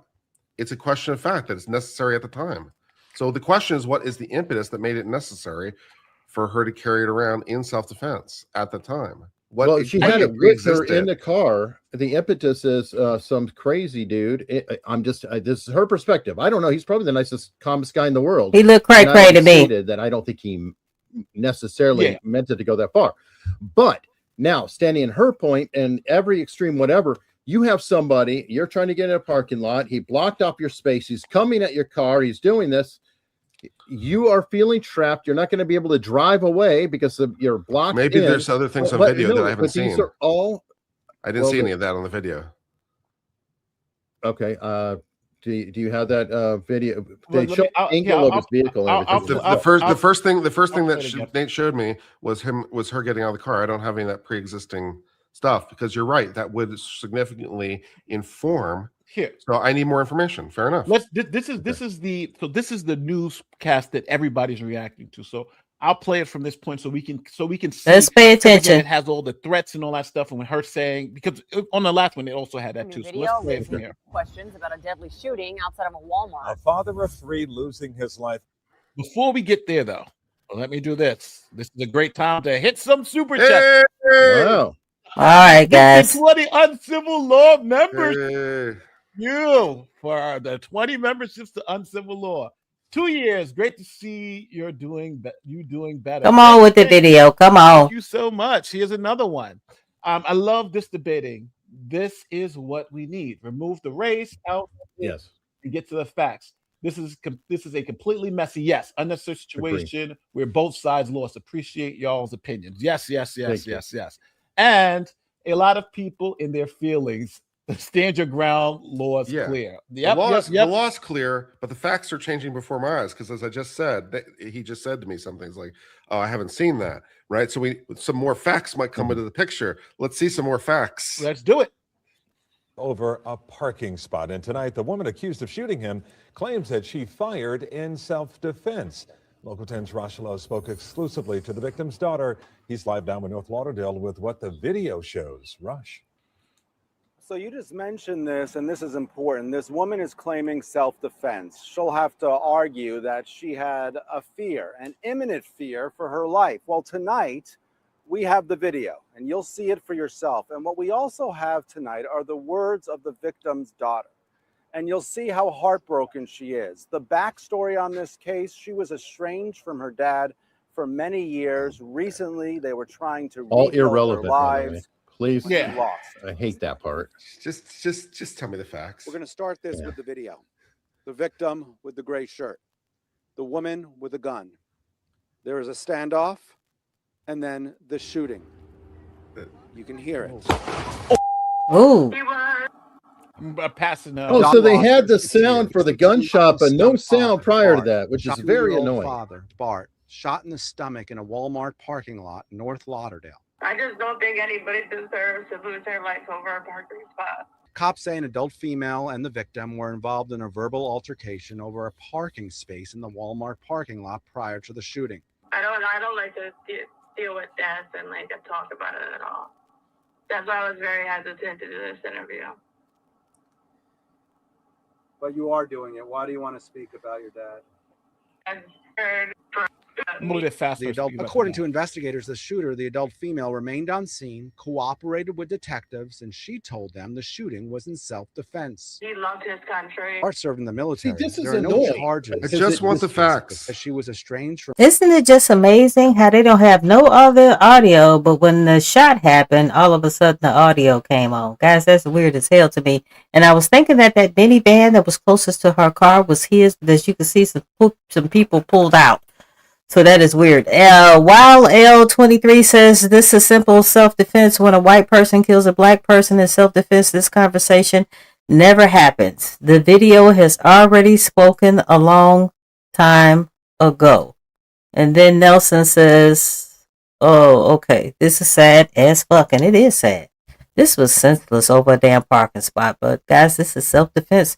But I'm still thinking that this lady might get in some big trouble. That's my personal opinion. From her dad for many Here years. we go again. But recently they were working on repairing their like that interview case. Go with the. So that's what most people are reacting to. You mentioned something about like Yes, him I driving, need to. trying There's block another her in or something like that. I'm not Is it seeing the any of Fox that things. video that says it? One of them So does. here's break the other it down. one. Here's the other one that breaks it down too. The GMA one. Investigation into a deadly confrontation in Florida. A parking space dispute turning deadly outside a Walmart. 62-year-old Bart DeGuglielmo shot and killed. Well, let's start with the shooting. Yeah. Helpful. Outside in the parking lot, both out there were fighting over a parking spot. Authorities say the altercation started about 5 minutes earlier. So she's on the phone. Okay, She has the now gun, but they're describing it. The two drivers fighting over a parking spot. DeGuglielmo then parked his car, partially blocking the spot, and walked into the store. Witnesses say the woman then managed to slip into the spot anyway. The woman is then seen getting out of her car, phone in one hand, and the other, yelling at DeGuglielmo, who appears to be yelling back. He's then seen walking toward her as she points the gun at him. She backs up several times, gun leveled. She car follows. An eyewitness says the woman repeatedly warned him she'll shoot if he keeps coming at her. She warned him. He appears to leave, but then quickly returns. And then she opens fire, shooting DeGuglielmo. Police then take the woman into Okay. So that's essentially the factual story. Which is ugly. It's ugly. How does it change? How does it change? To a point. I don't know if it really changes that predicate really changes anything, because the way that they said it is like he tried to block the space, she drove in. Oh, he tried to block the space, and then he went into the store. She drove around the block to get into the parking space. Why is he doing stupid shit like that? Trying to take two spots. He parked at an angle so she couldn't get in, but she wound up getting in anyway. And then presumably when he came back out, that's where the confrontation began. So he didn't drive to block her in the way that they told it. He was already blocking the space before she drove in, and that's factually relevant. Because she can't be like, oh, I saw him block me in, because the block existed beforehand. Yeah, she wasn't blocked in. She got into the space. Nelson, he was shot in the stomach, but he did not survive. Now, obviously, I think she parked into the space to F him, like, oh, I can still get in the space anyway, right? Fair enough. I mean, it's a valid space. She has the right to do that. I don't have a problem with that. The thing that's turning the facts for me at this point is the statements that Nate is saying. What she's saying, like, get back, don't approach me, things like that. If she is trying to verbally, like, warn him away and de-escalate and trying to tell him back off, don't get near me and all the rest of it, if that's factually true, that strongly leans towards self-defense. Good. Because it's not just words of antagonism. Now it's words trying to, like, I'm afraid, I'm being approached, I don't know you, I don't want you near my space, you're bigger than me, and you're acting in a way that seems, crazy to me. And she tries to take efforts to back off, and then she shoots him. So she's giving those kinds of words. That goes a long way. So then I'm going to flip my opinion and say, I'm allowed to change my opinion. Good. There are more facts. I changed my opinion. What do you want from me? Facts. Hey, No, you you're present right, more you're facts. right. I'm going to change my mind. And now I'm leaning to self-defense. Okay, great. Moving on. No, the reason why I'm laughing because this case is it's messy in terms of the facts. Because I think if we really just evaluate it just purely based on the law, I think you do have, and this is just being fair to both sides. I think when she initially gets out, she gets in a car, and this guy's still screaming and yelling, and she gets out the car with a phone and a gun.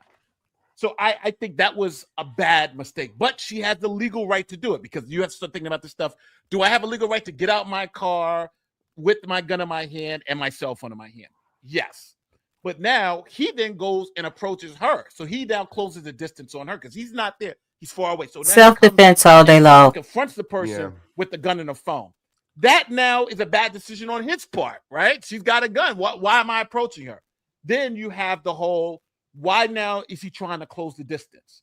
She's backing up. He's closing the distance. She's backing up. He's closing the distance. She's backing up. He's closing the distance. And when you layer that on top of the warnings, stop, get back, don't get closer, I'll shoot you, please, stop. I just don't know how.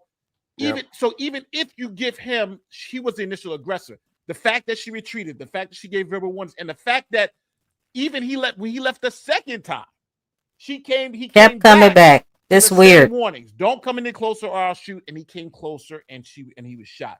So I think if you look at the whole situation in that context, I think Kurt you may be able to get her on the misdemeanor for brandishing the weapon, but I don't think you get on the murder or the or any manslaughter, because I think at that point she's done enough where she's checked all the boxes for self-defense. Let me get Eric in here. I think it's two assholes. Somebody died. Welcome back. Anyway, he summed that up really quick. Guys, the phone lines are still open, 682-812-9713. If you want to get on the mic with me live, I would greatly appreciate it. Guys, let's get these lights up, shit. Let's get these likes up, guys. It is 2:31 in here in California in the wee hours of the morning, guys. Let's get these likes up, guys. Don't forget to like, comment, share, and subscribe. Guys, my contact information is down below.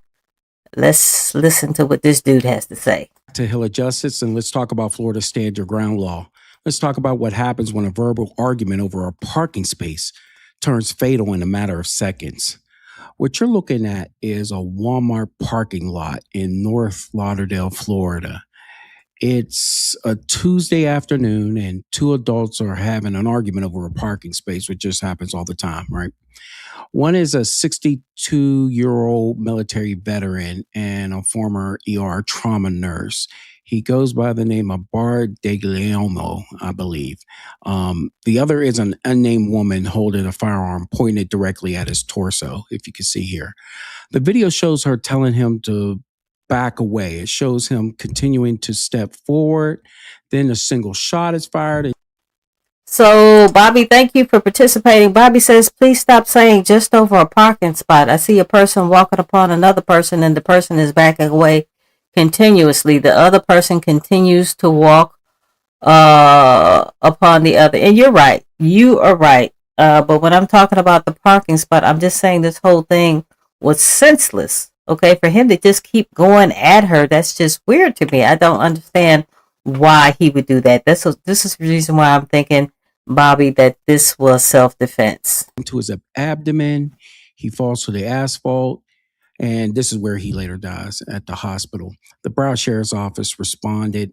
They took her into custody, and then they released her without charges while the state's attorney reviews the case. She claims it was self-defense. Now, as a former detective, I want to break down what the police are looking at, what the statute actually says, and why feeling threatened is not the same thing as a legal right to take a life. So let's go ahead and take a look at what we look at. When we're watching this witness video, they are looking at who took whose parking spot. No. Thank you, Nelson. Nobody cares who took whose parking spot. That doesn't matter, and it really doesn't matter under the law. They're looking at three specific elements. They're looking at the distance between the two, the physical capability of him and her, and the escalation of force, which will be her holding the weapon, him advancing towards her. So witnesses on the scene state that the victim used his vehicle to block the woman from parking. It happens all the time, right? Verbal altercation occurred. And what happened, if you can see in the video, the woman already has her weapon drawn. And this will be important later on. She is on her cell phone with law enforcement, which will be critical later on, while keeping the gun level at his chest. Now, if you take a look closely at the physical disparity of the two, he's a 62-year-old male. She's a younger female. And under Florida law, to justify the use of deadly force, you must have a reasonable belief that such force is necessary to prevent imminent death or great bodily harm to yourself. The defense is going to argue that an angry, larger male closing the distance on a female, even after a firearm is produced, constitutes an immediate threat of great bodily harm. They will argue that she had nowhere to retreat, even though under Stand Your Ground, she has no duty to retreat at all. But let's look at the tape again, because that's where we get into the meat and potatoes of everything. Let's take a look here, because in a self-defense case, movement is going to be everything, especially where the feet's at. The footage shows the woman actively retreating. She backs up several feet, creating distance while keeping her firearm drawn. Simultaneously, you see the 62-year-old male does not stop. He maintains his pace. He's closing the gap, stepping directly into the space that she's afraid. Vacated. She's afraid. I'm going to let you know now, as an investigator, when I see a citizen backing away, it tells me two critical things simultaneously. First, it establishes her subjective mindset. She's trying to de-escalate the proximity. She is explicitly demonstrating that she does not want a physical altercation whatsoever. Second, it completely strips away the prosecution's ability to call her a mutual combatant. And I know this term, really got my sister in a tailspin several years back. So I'm going to go ahead and translate what this phrase means for the folks at home. A lot of you at Hill Nation understand this. A mutual combatant is a legal term for when two people voluntarily agree to a fight. Okay? It's almost like it's an unwritten agreement where both sides say, let's settle this with our hands. Under Florida law, though, if you willingly step up to trade blows, you can't claim self-defense because both people are considered wrongdoers. But to be a mutual combatant, there must be a mutual consent. Look at her actions on this tape. She isn't consenting to a fight. She is actively walking backward. And there is the second equally critical factor unfolding almost simultaneously. She isn't just backing up. She's actively on the phone with law enforcement. Now, I'm going to tell you, in our world, this creates what we call a stream of... Okay, in the previous video, the guys were saying that she was recording it. So evidently she wasn't recording it. She was actually talking to law enforcement. She is the one to call the police. Consciousness recording, okay? So this is how that plays out. When a person is actively engaging with a 911 dispatcher during a life or death crisis, they don't have time to manufacture a story. It's happening in real time. Their voice, their heavy breathing, their frantic warnings to the dispatcher, to the aggressors, are being captured in raw, real-time audio. To a jury, this is incredibly powerful evidence of her being in subjective fear, right? Many people watching this tape will argue that she was doing exactly what a responsible gun owner is supposed to do. She didn't just pull a weapon out and shoot. She actively summoned authorities to intervene and help de-escalate the situation before a trigger was ever pulled. Her line to safety was already open. When 911 tape is played in court, the prosecution isn't just fighting the videotape anymore. They are fighting the raw audio of a human being in a state of panic, begging for the police to arrive while an unarmed man refuses to stop closing the distance. But here's where the prosecution is going to dig in. And this is where we're going to have fireworks. To claim self-defense, you cannot be the initial aggressor, or you must have clearly withdrawn from the conflict first. If she drew her weapon during a purely verbal argument before any physical threat was made, she may have committed an aggravated assault with a firearm. Interesting. Right, I would say right then and there. But as you see, this can scale. You cannot create a deadly scenario, introduce a lethal weapon, and then claim you had no choice but to pull the trigger because the other person didn't back down from the gun. You cannot do that whatsoever. Or can you? Now, I know what a lot of you are going to say right now. You're going to say, guess what? What about George Zimmerman? He followed Trayvon Martin. There you go. He started the confrontation. He got away with... This lady is going to be in trouble. I don't care what people are saying. Unfortunately, she is going to be in trouble for what happened. With it under the same Florida law, stand your ground. And this is where I got to go ahead and clear this up, because the public narrative on this is not the reality that happened in the courtroom. George Zimmerman's defense team knew that they couldn't use stand your ground, and they didn't. They waived that and ran a traditional classic self-defense case at trial. Why? Because they absolutely knew, Zimmerman's team knew that they could not get away with that because of the messy, disputed facts of who started the confrontation. And that was him. Couldn't use stand your ground. So what generally happened with the case, if you look at it, was they had to look at the physical breakdown of the two events. He started it, yet the confrontation happened. And this verdict that you saw with Zimmerman was hinged basically entirely on the fact that when the trigger was pulled, Zimmerman was on his back and on the pavement, having his head struck against the concrete. And because he was sustaining physical injuries, the legal team went about saying that this could have endangered his life. A jury found at that exact moment of the shooting that he was experiencing a physical beating that could have ended his life. But want to go ahead and go past that because there's other things in that court case. Guys, let's take a look at this poll. I asked you guys, will this shooter be the next big Karmelo Anthony case? And 52% of you said yes, and 48% of you said no. That was completely out of control. Now, let's go back to the Walmart parking lot. In this case, there is no physical struggle on the ground. We know that. There are no fists flying. The victim is completely unarmed, and the distance between them is being actively recorded on cell phones and on cameras all over the place. And if you're the defense in the Walmart case, you cannot rely on the Zimmerman playbook. That you cannot do. But you can't argue your client was actively pinned down and being beaten. So you can't do that. You have to prove that an unarmed 62-year-old man simply walking up towards a drawn gun created an imminent lethal threat so severe that pulling the trigger was her only option. That is a completely different legal hill to climb. Furthermore, the investigators will have to look at the exact moment of the shooting. Was he lunging? Did he raise his hands? Or was he simply standing his ground verbally?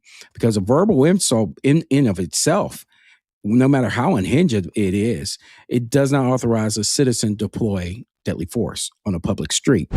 But what we got to talk about, ladies and gentlemen, there's a situation down in Florida. Somebody called in about it last night. I needed to see it. I saw the video. There was a sister who had to use lethal self-defense against a white tea man who was accosting her, This coming is up on her, sad. running up on her. It's Have y'all sad. seen the video? Several Yeah, times. down in Florida at a Walmart, in a parking lot. Looks like a road rage incident. This guy, this white male, his name was what's his name? Diguiliazamo, something like that. He's 62 years old, Bart Digliazamo, something. I can't pronounce his last name. But it turned into a verbal argument with this sister over a parking space. Looked like the guy parked in front of the sister, and then he got out and started barking at her and all that. So she had to get out with her thing Not a to let him thing. know that, hey, this ain't going to be what you think it's going to be. And she had her gun, and he's walking up on her. She's backing up. He That keeps she walking did. up on her. It looks like he's trying to walk up on her so There he can you take go. her gun. And the sister kept giving him warnings. She kept backing up. She kept retreating, which in Florida, you have no duty to retreat. You can stand. Maybe he wanted to take her gun to be some type of big ass hero or something out there in the parking lot of Walmart. Maybe that's what was going on. I don't know why he kept charging towards her. This shit is weird. Stand your ground, but she, even with her weapon, she was still backing up, giving that man every chance and opportunity to get the hell on about his business. He kept running up on the sister, so she had to do what she had to do and let them hot fangs off on him and put him on down. And thankfully, the sister has not been arrested. I mean, this is a clear stand your ground case. We'll see. But the YT supremacists online, boy, they are complaining. Boy, now they're flipping. Now, this is Florida. George Zimmerman, stand your ground, all that, where he chased down a black teenager and unalived a black teenager who was completely innocent. And they sat there and cheered that. Now we had a situation that's on film. Somebody's dash cam caught what happened, thankfully. And now they trying to flip the script. Oh no, dude, he was unarmed, dude. She got out of the car with the gun, dude. Well, so did Zimmerman. Zimmerman got out the damn car with the gun, and y'all said that was cool. Yeah, I don't want to hear all of these damn I'm white and I say so excuses. That sister handled her candle. She did what she was supposed to do to defend herself. Listen, family, I think these people think the Karmelo verdict was going to have a chilling effect on all of us. Because our good brother Karmelo, a child who defended himself from the son of a suspected white supremacist who approached him unjustly, harassed, and then assaulted him, and Karmelo stood his ground and did what the law said, you can defend yourself. He stood his ground and got 35 years. I am freaking shocked to this very day. Guys, let's get these likes up, okay? Go ahead and push that like button, guys. I greatly appreciate it. The phone line is still open, guys. 682-812-9713. And then they threw our brother in jail as a political prisoner unjustly, trying to use the I'm white and I say so rule. The white supremacists think they think that's going to be a green light to come at us because we're going to be afraid to defend ourselves. You know, and that's not going to be the case. That's not going to be the case. That 35-year sentence handed down to Carmelo by that all-white Ridiculous. jury, that wasn't just about punishing one teenager. That was a strategic message from the dominant society.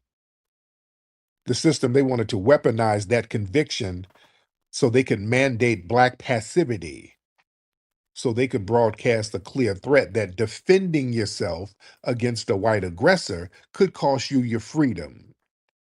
That's sad. Because again, there's an unwritten rule that has always been the rule in this society, is that black people are not supposed to use lethal force against the dominant white society, no matter what they Sad. do. So There were sad. laws literally in early America, in pre-America, stating this.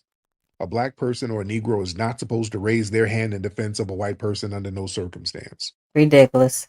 So the spirit of that law is still here, even though it's not on paper no more.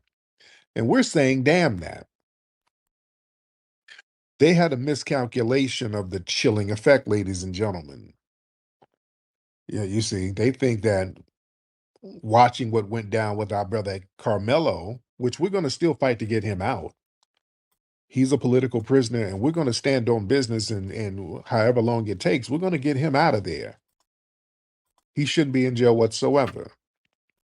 But they want people to now, black folks, to second guess their right to self-preservation. That's the fundamental. And Nelson, you're totally correct. It doesn't make a difference what color somebody is. If you wrong, you're wrong. If you right, you right. That's just what it is. Don't play crazy.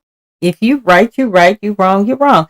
You cannot tell me. I've said this in other videos concerning the Karmelo Anthony case. You cannot tell me that this boy did not feel intimidated.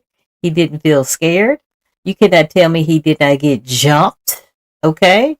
You cannot tell me that he was defending himself. Miscalculation. Survival instinct does not pause because of a legal precedent. No. A harsh sentence that might breed anger, but it's not going to override your innate human drive to protect your damn life in a life or death situation. See, they weaponize these self-defense laws. See, the legal framework of self-defense, concepts like imminence and proportionality, and that's always interpreted through a racialized lens. When a black person asserts himself with self-defense, the system automatically shifts the burden of treating their fear as illegitimate and the aggressor's actions justified. We know the rules are different. True that. And we have to factor that into our reality. That doesn't change our response to an immediate threat. You understand? See, the thing is, if you look at the archives of history, this isn't a new tactic. The criminalization of black self-defense, that's been a structural pillar for centuries. This Anthony case and others, that's the modern iteration of using the judicial system to try to strip away the right of us to arm ourselves for self-preservation. Just like with the Black Panthers, again, out here in California, I always bring this up. In California, you could have guns. You can openly carry in California. This is the Wild Wild West. Come on now. This is the Wild West. Literally the Wild West. Where people just had guns on holsters out here walking up in a saloon. That was the West was built on that. The cowboy and all that stuff. You can openly carry your guns. When the Black Panthers did it, there's Hold the fuck up. Wait a minute now. Exactly. We got to change. They immediately changed the damn law. You understand? This is why I say we as foundational Black Americans, we are pivotal to all the laws in this country. When I say we're foundational to everything, ladies and gentlemen. All the laws and everything ultimately revolve around us. Y'all know that? Do y'all really? I really want y'all to understand that part of the game. But the thing is, man, when you're confronted with an immediate physical threat, the decision-making process, man, it's very binary. You survive or become a damn victim. True that. The dominant society, they theorize that the threat of a courtroom will make a Black person choose to be a damn victim. That's a delusion. When faced with violence, people, we're going to do whatever we need to do necessary to neutralize the threat. I'd rather be in a courtroom than in a casket all day long. Including lethal force. Yeah. Because dealing with a biased court is still better than being in a damn casket. True that. You understand? And because the judicial system, they refuse to validate Black self-defense, the strategy, we just can't rely on the courts for justice. I mean, if you have an immediate threat, you got to do what you have to do. Hey, what's going on, good brother? Hey, man, I'm good. How are you, sir? Man, I'm chilling, man. Burning midnight oil at the gig, man. No But doubt. see, it's forced them with this patriotism, which I call it patriotism, because they only honor this so-called patriotism when it's them and not us. Right. Okay. Don't forget, our brother Roger Fortson was an active airman down there in Florida. You know, he was in the military at the time. He was, you know, down by one of those race soldiers. His name was Eddie Duran. Let's not forget that. Oh, yeah. You know, and they just keep trying to shortchange us. And like the brother that was in the wheelchair, remember he got popped by, you know, a suspected white supremacist. You know, why he was a veteran too. Oh yeah. Oh yeah. No, we're not gonna let that slide. We're not gonna let them pick and choose and play favorites on who's serving. Oh, yeah. Remember what the double V campaign stand for, and I'll land there. Yeah, my man. Thank you so much, brother. Let's get Scotty. Yo, Scotty. What's going on with you? How you doing, Scotty? How you doing? All right, man. Pushing these 18 wheels like usual at night, man. Appreciate the broadcast. I appreciate what the dude said. He's right. They are patriotism. We are the biggest number one patriots of this entire land. We fought, we stayed, we pushed, we fight. No matter what, we don't get the turncoat like they do. Oh yeah. And I noticed actually yesterday I just got hip to this situation with the with the lady and the suspected white supremacist guy who has clearly had anger issues. Yeah. Now, why is it that Shud the builder, and let's not forget to this very second, he still does not have a hate crime charge on him. Let's put that out there. True How that. is it that he gets to run up on a veteran PTSD veteran, but that only got mentioned once or twice, but not his suspected white supremacist dude who had clearly had anger management issues? That's all they keep leading with. He was a veteran. He was a veteran. Mm-hmm. Yeah. This guy was trying to get as close as he could over a parking spot to try to harm that sister. Yep. But y'all want to give him the veteran word. See, these are the type of things that really irritate my soul. And I'm glad dude brought that up because I forgot about the good brother who was in there who answered the door when that police officer knocked on the door. And he was on FaceTime with his girl. And they shot him as soon as he opened the door. So he had a gun in his hand. You went to the man's door because somebody called for a disturbance that we still to this day never got the answer to. Because he was on FaceTime with his girl. But man, God bless America. Y'all stay good. I'm going to keep listening to B1 family. Respect to you, brother. Right? King of the South. Hey, what's up? Can you hear me, man? I can hear you, brother. How are you? How you doing, brother Tariq? First off, happy belated birthday, man. Thank you so much. I appreciate that. No problem. Simple question, man. I don't want to try to derail the conversation. I guess it's kind of on topic. But anyway, so when you have all these tellers, these racists and these white supremacists come up here, and they always say this old dumb, out-of-dated 90s racist ass stereotype, and then you come back with some actual facts and shut they stupid asses down. Now, you do Thank you, E Nice, for joining. Tell the truth about that. But my thing is, where do we have meet on the middle ground? And when I say where do we meet on the middle ground, because we know like the white people and white supremacists, when they deal with statistics, they like to 70% us to death. They like to lie on us all the time. But sometimes they do report the truth, but they just don't promote it. So what would be the middle ground to use that against white supremacy? Yeah, good question. White supremacists and their tethers, because tethers are wannabe white supremacists, they're pathological liars. All right. We can shut them down very easily. Like last night, we these white supremacists talking all that welfare shit, and I'm hitting them with the real welfare stats. They're here talking about some welfare is reparations, dude. White people get more welfare than anybody. The welfare capital is Owsley County, Kentucky, where 95% of the people on welfare, and the place is 99% white. They are the kings, and welfare was designed for them.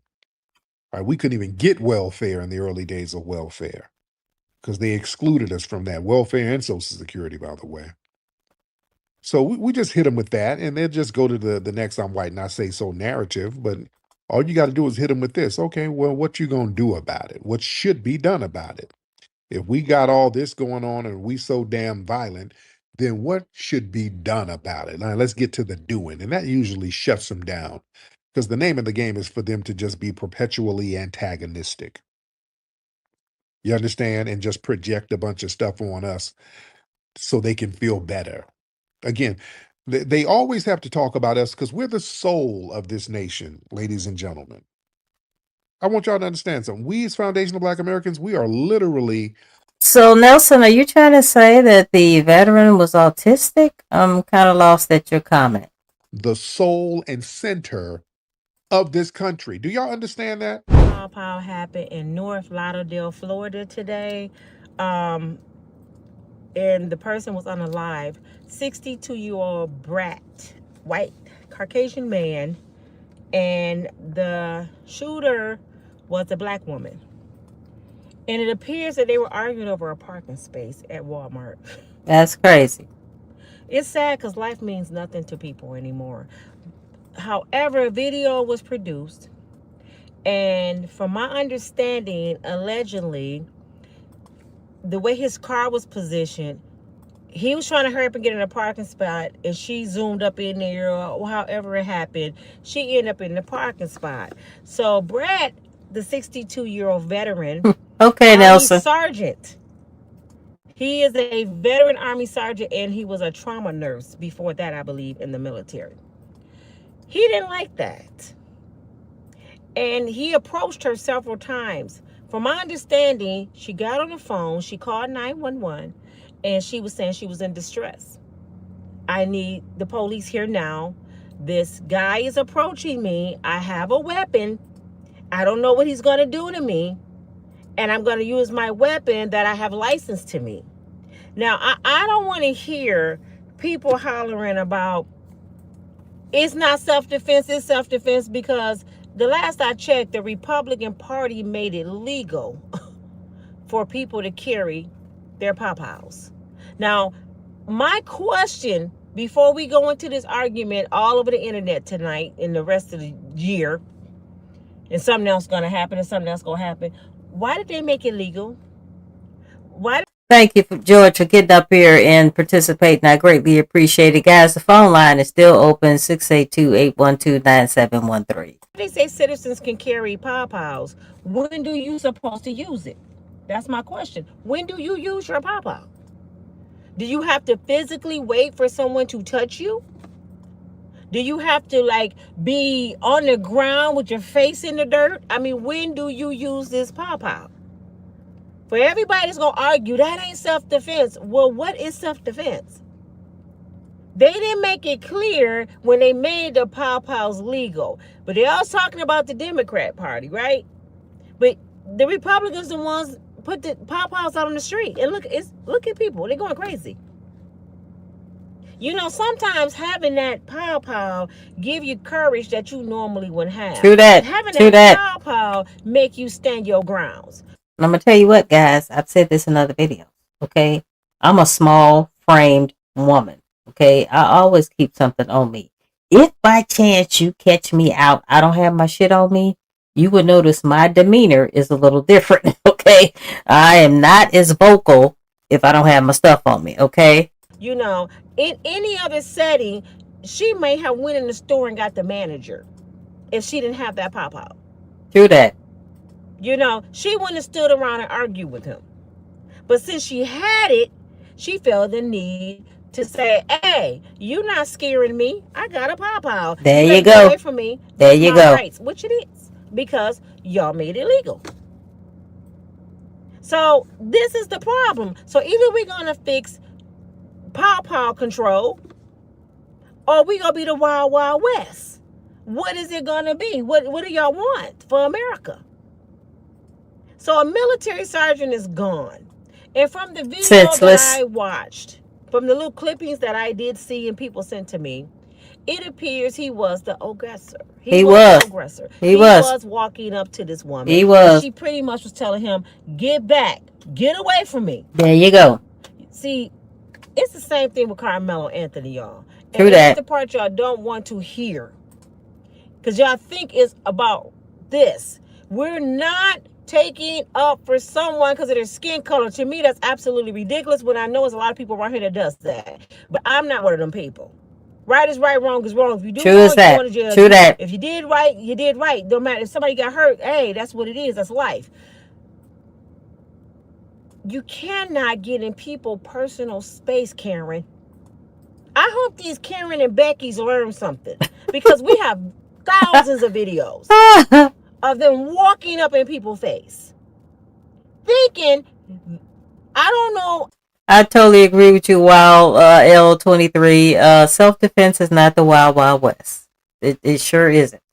This lady, she pulled out that gun. That guy was like about to lunge towards her. He had her bobbing and weaving in between cars before she unalived him. I can't speak for people, but it appears to me that they think we still in slavery. I totally agree with you, E-Nice. I totally agree with you.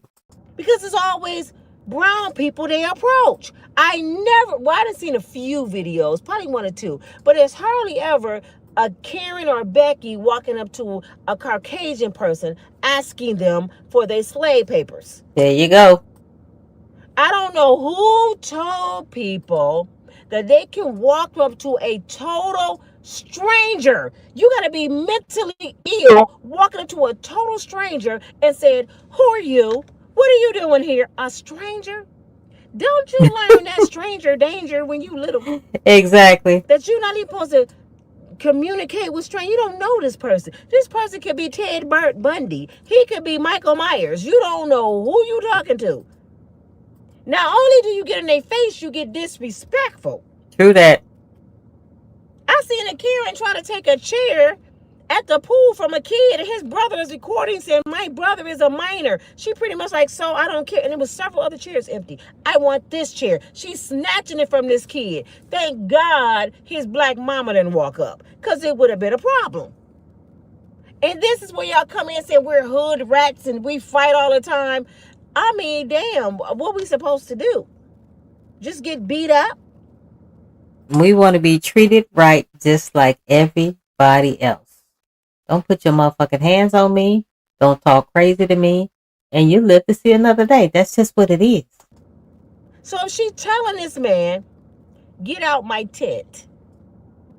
See, I use that because that's what Austin Metcalf and Hunter Metcalf said to Karmelo. "Get out of our tent." They didn't want him in their space, right? Nobody looking at what they did wrong. They had the right in y'all eyes to tell somebody to get out their space. That's their tent. This is my space. This is my tent. So I have the right to tell you to get out of my tent. And what did they do next? They grabbed Karmelo because he was in their tent. What did she do? She pop-out because he was in her tent. Not the pop-out. What's good for the goose is good for the gander. Y'all fighting tooth and nails for Karmelo to stay in jail. But I promise you, in this case here, y'all about to be fit. Y'all about to just, lock her up. This another one. Oh, these black people that went crazy. And then the lies. I just can't handle the lies, man. If y'all go talk about history, if you go talk about crime, if you go talk about people out of control, could you please be honest? Because we have children watching this, and what you're going to do is have a bunch of children that go to school and they're going to try to Confused. unalive each other off your lies. It was an African man on here earlier with a whole video just to get clicking views, but he really believed that, because you know Africans don't like black people. True that. They think they're better than us. Some. He made a whole viral video saying that we're heathens, and he showed black girls fighting, saying white people would never do that. I said, really? So what happened at the Capitol building? They don't want to. They don't want you to bring that shit up. What happened to Black Wall Street? And this just stuff that I'm just throwing off my top of my head. What happened down in Alabama when they jumped that black security guard and all the black people had to jump in? So stop lying. Did you know I done went past people drinking that was this color, and they were busting each other in the head with bottles and everything? The police had to come and get them under control. That's what I say. I can't take the lies. Stop acting like we some wild animals out of control and everybody else is tamed and saved. True that. What is wrong with you guys? Cray, and cray. This is why the hate won't stop, because of the false narrative that y'all putting out in the world. Instead of saying people, all color, all race, all gender, some people got issues. Criminals come in every color, every race, every sex. It's no such thing as the Caucasian people don't do nothing. Because we can go all the way back to the beginning.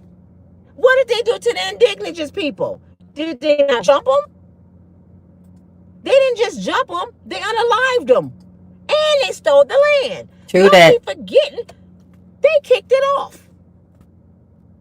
No, that's history. We ain't going to talk about that. We can't. Y'all always bringing up old stuff. You know what I'm saying? That's how y'all feel about the things you do. Don't talk about that. Don't talk about the Capitol building. That didn't count.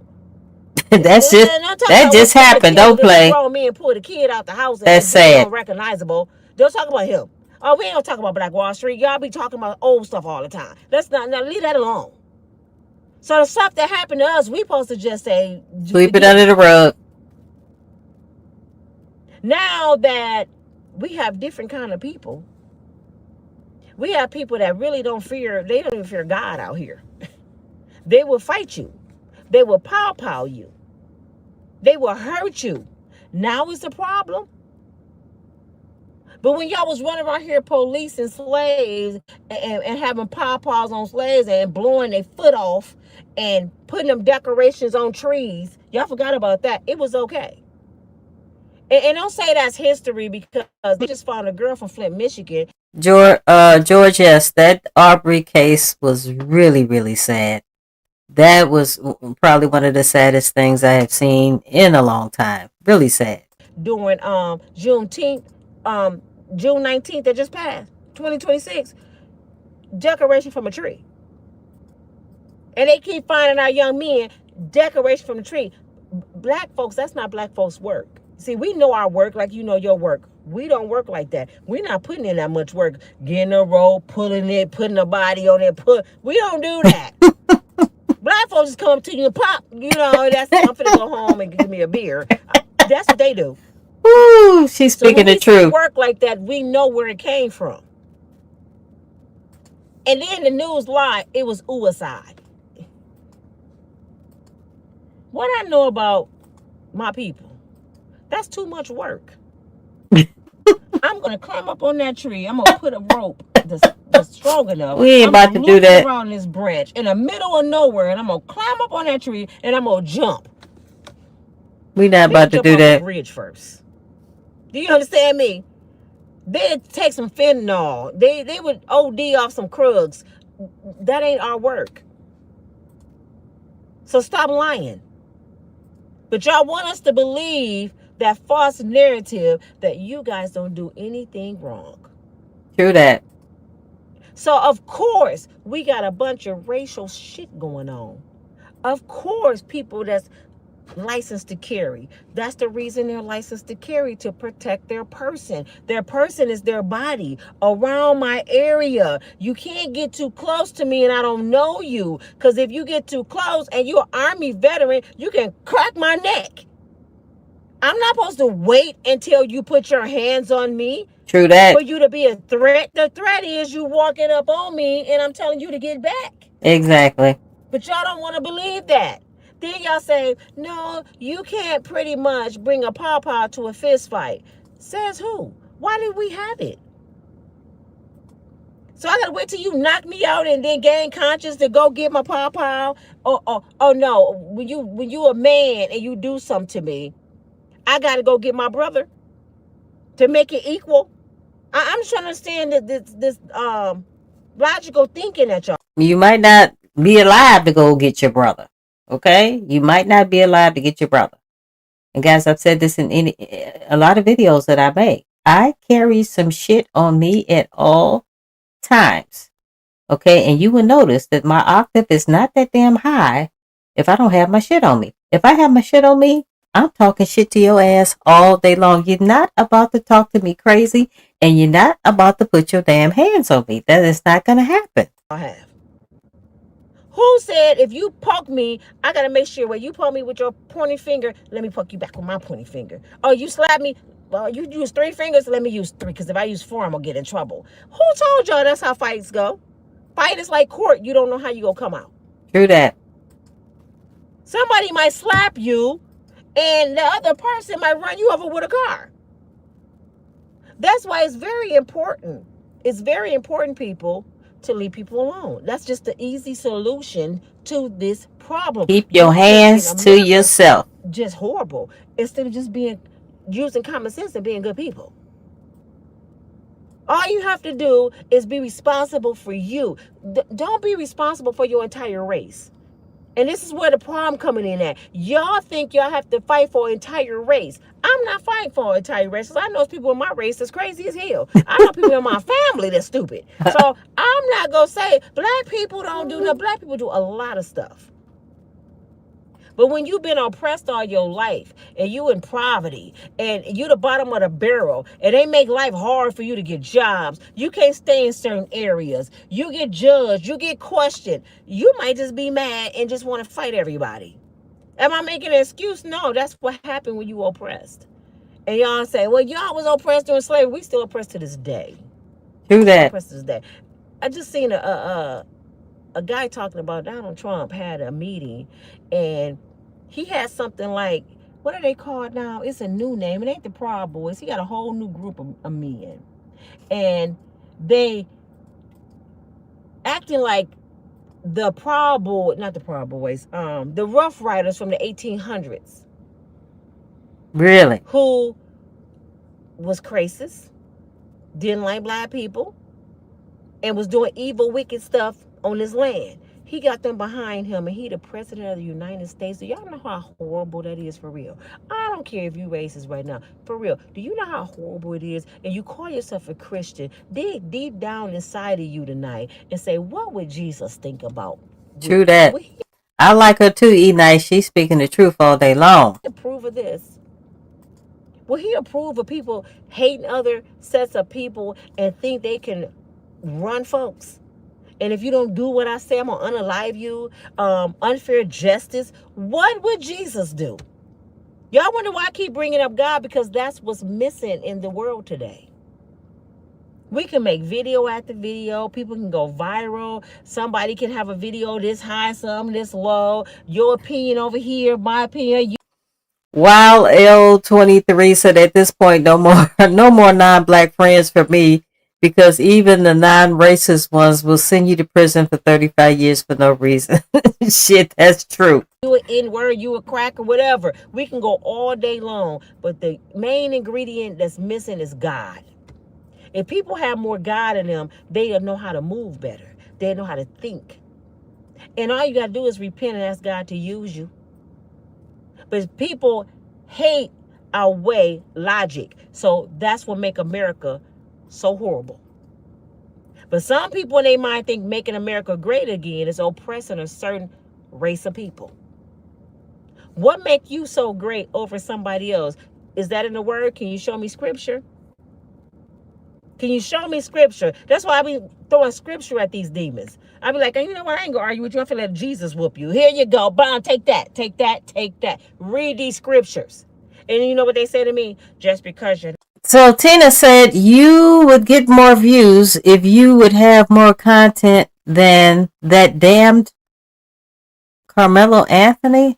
I feel for the person who accidentally bumps you in a crowd. May he or she rest in peace. So are you trying to say that Karmelo Anthony was accidentally bumped? Is that what you're trying to say? I really can't follow you. You're going to have to take the caps off, girlfriend, because guess what? YouTube is going to block you from being able to send messages. So can you take the caps off and tell me what you're talking about? Are you trying to tell me that he was accidentally bumped? No scripture don't mean you know Jesus. Why know him more than you? Because I'm not running around here preaching hate. I might sound like I am. I'm just pointing out what's going on. And it's not going to stop until people start loving God. That's just the beginning, a parking spot. Now just think about who was raised as a army brat, a Navy brat. Hey, they dad or mom was in the military. I'm gonna give y'all a story. You know I'm a storyteller. I'm gonna give y'all a story of a person I know that was in the military. I think he was in the army. But in a minute I'll tell y'all the story. But how I'm asking you this, what's their demeanor? How they act? What's their personality? My father was Navy. They're very controlling people, especially a sergeant. They can be, yes. Everybody got to listen to them. True that. So he's probably hollering at that woman, going crazy on her, thinking that's one of his soldiers.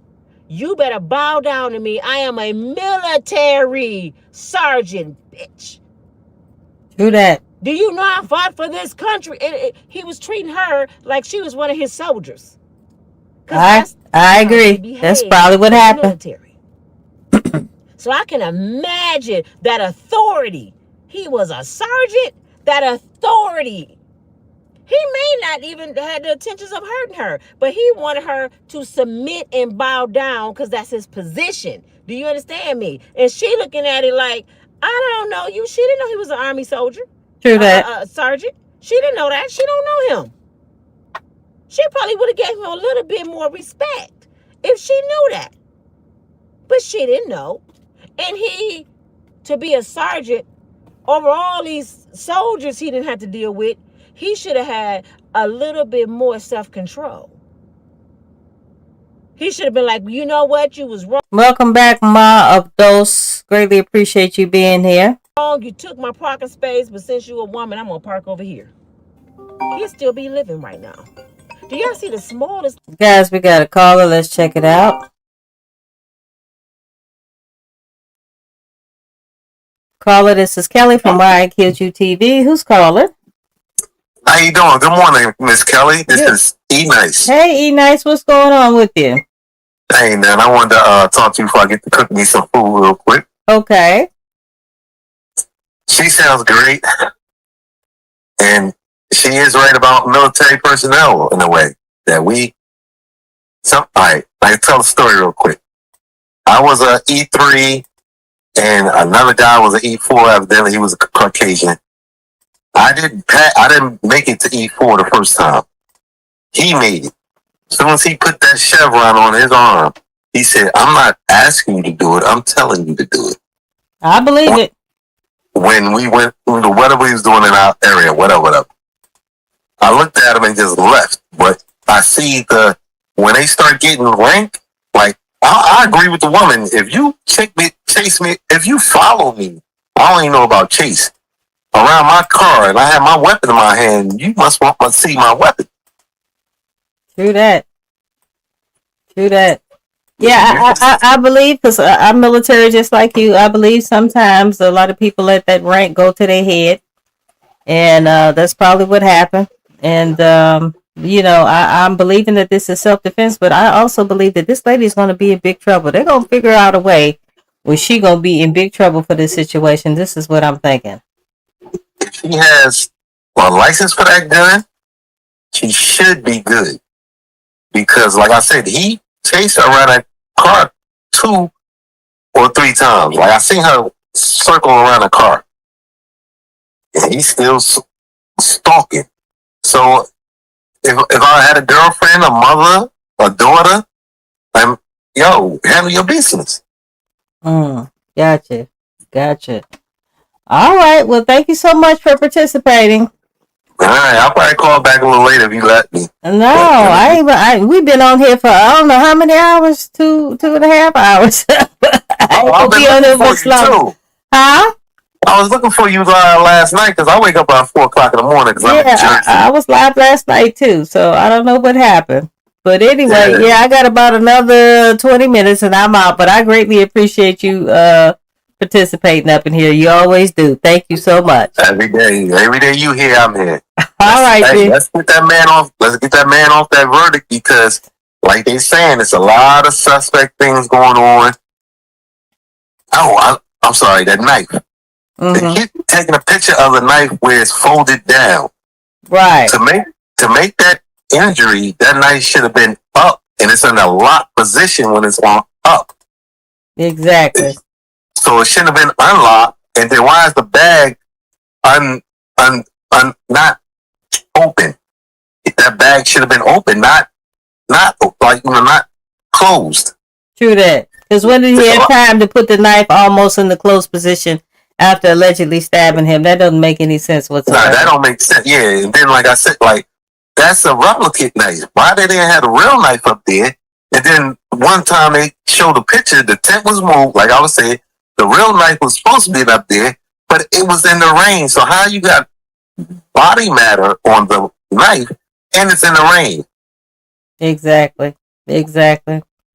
And it looks like Ma of Doris, she's saying that she's agreeing with what you just said. And thank you, Ma of Doris, for the donation. I greatly appreciate it. And we also got zoo tours in the camp as well.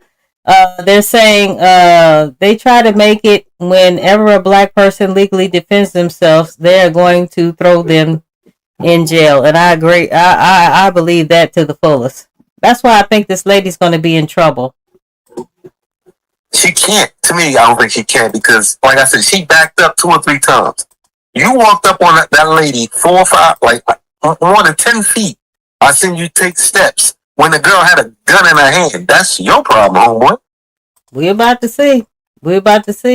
It sounds good on. It sounds good on paper. Yes, man. We about to see. All right. Thank you so much, E-Nice. I greatly appreciate it. All right. See you later, Kelly. All right. Bye-bye. All right, guys. Let's finish up this video. We got about 20 more minutes up in this camp, guys. Please don't forget to like, comment, share, and subscribe. And guys, my contact information is here.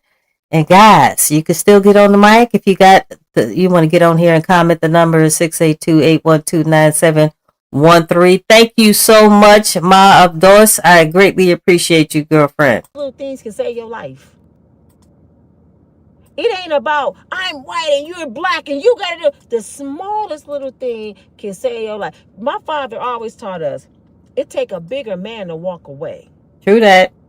Pride to get you killed. True that. Your dignity and your pride, it's a lot of people in the cemetery because of their pride. It's a lot of people doing life in prison because of pride. Did she do everything right? No, because if it was me, and I've been there before, my daughter have too. We didn't argue over parking spots and blah, blah, blah, blah, blah. When I see it getting heated, I'm stupid. I start laughing and signifying. I talk about your shoes. While I'm walking away. And I didn't made up my mind. I don't know about you guys. The world is so dangerous. I didn't made up my mind that when I'm in a situation, I'm Karen. Yeah, my name is not Nina anymore. I just turned it to Karen. I will fall out on that damn concrete and get to screaming and hollering and kicking my to get all the attention around me. They gonna think I'm crazy. Call me Karen. I'll be going around on the ground like a fish. I bet you get away from me. Like I seen 2 content creators, the funniest thing, and I told me and my daughter, we're gonna do it. You know what these 2 white women did to keep from being kidnapped? They got out the car and they was scared. They was on vacation. And they came up with a plan. They didn't have no weapon. They said, we in another country. So let's do something. I got a good idea. That's what they did. They got out their car and started acting retarded. That's too funny. Walking down the street till they got to their hotel. Everybody was looking at them like, they retarded. Now, we ain't messing with them.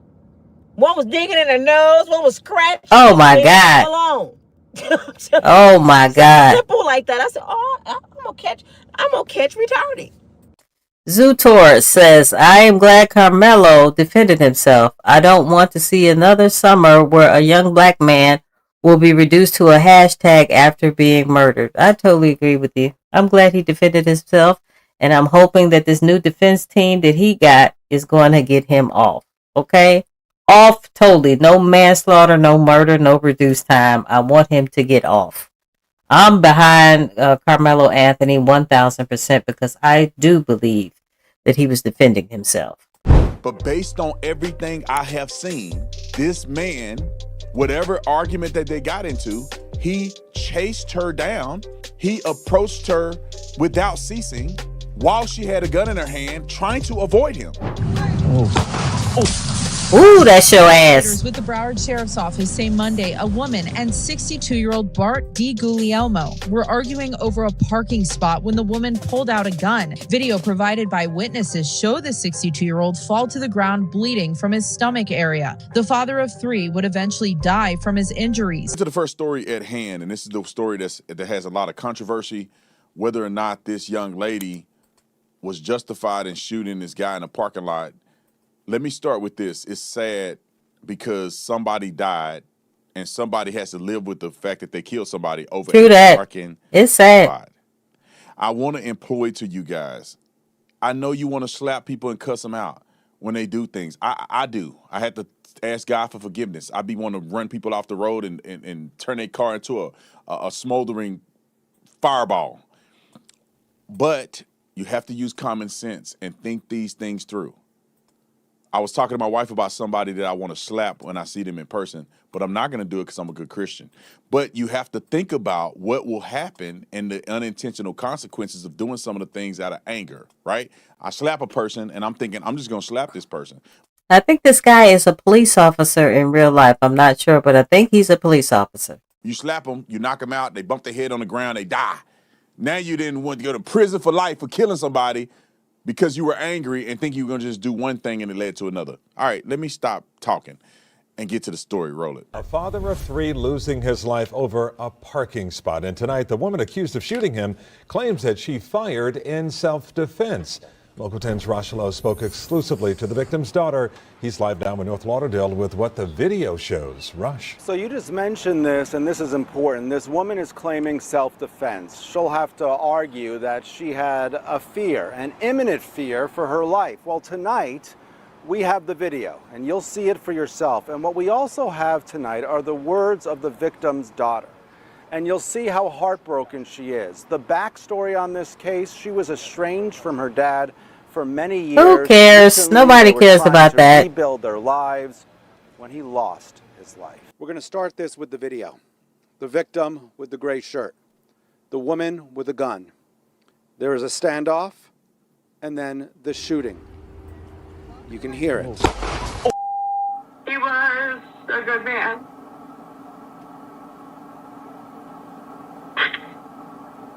A daughter in tears. Amanda lost her 62-year-old father, Bart, shot in the stomach in a Walmart parking lot in North Because he's out there acting a fool. Anybody deserves to lose their life over a parking spot. Cops say an adult female and the victim were involved in a verbal altercation over a parking space in the Walmart parking lot prior to the shooting. I don't like to deal with death and like talk.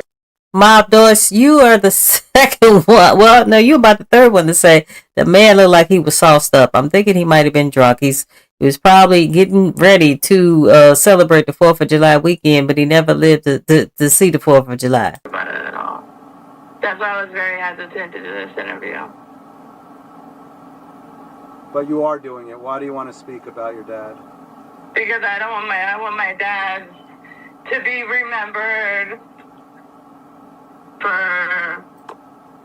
who he was and not who the media is portraying him to be. According to investigators, the shooter, the adult female, remained on scene, cooperated with detectives, and she told them the shooting was in self-defense. He loved his country. He loved his country. Bart served in the military. There are no charges in this case at this point. Amanda says she was estranged from her dad for many years. Okay. But recently... So, she's estranged from her dad. They got back together. He's turned his life around like we hear all the time. Everybody always turn their life around when they get killed. But this situation, based on what I'm observing, this wrong. be a self-defense claim. It does. I mean, you got to think, in the state of Florida, they have stand your ground laws. What does stand your ground laws mean? That means you do not have a duty to retreat. So if you decided to stand here and a person is encroaching on you, you don't have to run. You don't have to avoid them. You can stand right here and stand your ground. And if they encroach upon you and you believe that you could suffer serious bodily injury, which means the guy can beat you half to death or kill you, you can utilize deadly force in self-defense. And so based on what I know and what we can see here, this looks like self-defense to me. Now, there are other contributing factors that could lead this to not be in self-defense, meaning that if where he was walking was to his own vehicle and she shot him, that would preclude this from being self-defense. I don't know what conversations they had before this turned violent, which could also be a contributing factor of whether or not this is self-defense. But based on everything I have seen, this man, whatever argument that they got into, he chased her down. He approached her without ceasing while she had a gun in her hand, trying to avoid him. True that. This is almost textbook self-defense. You have a right to pull a gun out and threaten serious bodily injury to somebody that you think is going to attack you. And then once you point the gun at them and tell them to stop, and they chase you around a car and they keep chasing you, and your back is against the wall, you have nowhere else to go, there's no duty to retreat, and you shoot the guy one time to stop him from encroaching on you, that to me sounds like self-defense. Let's watch the video. A witness captured the shooting on a cell phone. And videos okay, from pause right here. As you can see, they seem to have gotten into a conflict at some place in this parking lot. But look at what he's doing and look at what she's doing. He's walking around the car and she's trying to following her ass. Yeah. You can't say that that's his car or her car because neither one of them ended at the car that we're looking at right here. So she's moving in the direction. He's following her. Watch it. Cameras on a nearby Tesla show the crime as it happened. A man and a woman are arguing. The man right is here. seen. She's backing away from him. It looked like he followed her around the car. He did. And she's still backing away from him, and he's still going towards her around this car. Keep watching. Walking toward the woman, follows her around a vehicle. Time out. A few moments. She's moving away from him. She's turning her back to him. She's walking away. What is he doing? Being the aggressor. Why is he still approaching a woman with a gun in her hand? This, to me, this puts you in a particular mindset. That you crazy. What is his mentality? That you crazy. They're arguing over a parking spot, and he's continuously approaching her as she's backing away with a gun in her hand. This man is going to approach her even now when he gets shot. What is he planning on doing if she don't move? Is he going to put his hands on her? He clearly don't care. I think he was trying to take the gun from her and try to be some big ass hero right there in the Walmart parking lot. That's what I'm thinking was happening. Because other than that, this guy is crazy. He might have been sauced up on something. She got a gun in her hand. To me, that heightens the suspicion of how violent is this guy that he's going to approach a person with a gun pointed at him. And here's a little bit more of the video. Roll it. Later, investigators say she shot him. A relative sent us this picture of Bart to Google. They're trying to make his image look better. Only objection that I would have to this being self-defense, go back a little bit to the clip where they're standing in front of the car. The only way I could see this turning poorly. The whole thing in a nutshell, George, they trying to bring up the fact that he was military so this lady can get in trouble. Okay, I'm in the military. Okay, I'm retired military, and so is E-Nice. They're just trying to bring that shit up to have some sympathy on this crazy ass man. For her. Can play the clip? A few moments later, investigators. Pause. As if that white car is his vehicle. That's the only thing that I could see that could cause this woman to end up getting charged, is that if that man was going back to his own vehicle, which is this white That's car, her car. That's and her she's car. standing there, and she decides to shoot him, and not allowing him to get back in his own car, and his argument, or the argument from That's her the car. prosecution would be, is that the man was not a threat to her. The man is just walking to get into his car, and she shot him. That's the only thing that can get this woman hemmed up. But if that's not his car right there, and she has been dodging him, walking away from him with the gun in her hand, and he approaches her for the last time, she don't have to wait to get beat up. She don't have to wait for him to pull a gun. She don't have to wait for any of those things. If she fears serious bodily injury or death, she can utilize deadly force against this man. And a man of his size, maybe she can argue that she was intimidated and she was afraid he was going to do something. Who knows what he said? He could have been saying, "I'm going to kill you." Totally. We don't know. What started as a dispute over a parking spot ended with gunfire, a man dead, and a confrontation caught on camera.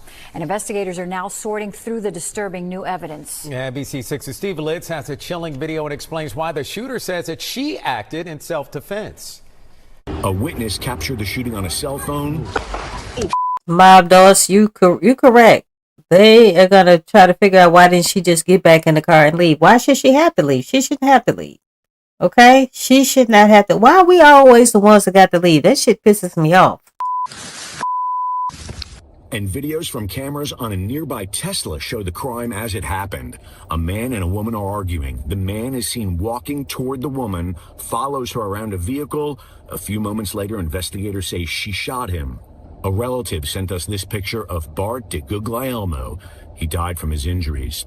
It happened yesterday in the middle of the day in the Walmart Supercenter parking lot on McNabb Road near Rock Island Road in North Lauderdale. When I came, there was police officers everywhere, and I did hear a woman screaming and crying, and she was saying something, but I couldn't, but it was... Mob Doss, evidently, the Tesla, I'm not sure what kind of car it was, but you're saying it was a Tesla. It only had audio when it came to the gunshot. It didn't have any audio when they were talking outside of it. That's weird. Coherent to me what she was saying. Deputies confirm the woman and DeGuglielmo exchanged words over a parking spot and then the shooting. She waited for police to arrive, then told them she shot in self-defense. Tonight she's not in jail. Prosecutors will decide if she should face criminal charges or not. The name of that woman has not been released, but that video seems to show her placing the gun on a car and then waiting for police to arrive. It also seems to show her taunting the man while he's on the ground. More on this one as our coverage continues at 6. Reporting from North Lauderdale, I'm Steve Litz, NBC6 News. Very disturbing. Oh man, this here comes by surprise. We ain't heard nothing like this happening in a long time, man. This Walmart parking lot incident reminds me, take me back to the Trayvon. Guys, I do not shop at Walmart for the fear that some shit like this is going to jump off. My mother and my brother live up at Walmart. I just went to Walmart 2 days ago and I was scared as hell. I got my 2 items and got the hell on out of there. It's just too many stories going on at the damn Walmart. On Martin Days, Florida is at it again. OG, you there? Come on, OG. OG, it's going down. Al Capizzi is in the building too, man. Al Capizzi.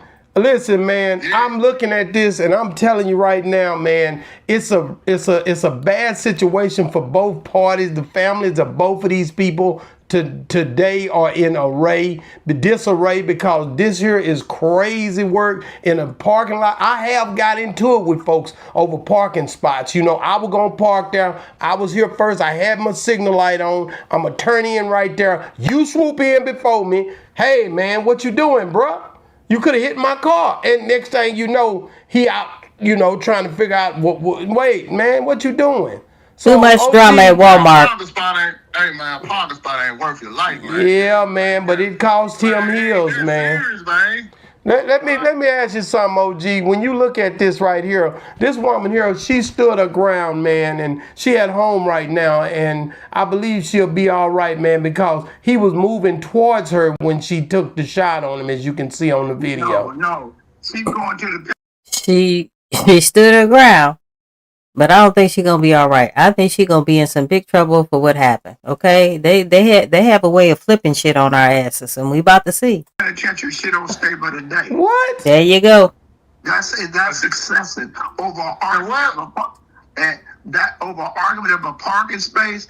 Looking at her, and it says the family members reported identified Don Diego as a retired U.S. Army Staff Sergeant, former trauma nurse.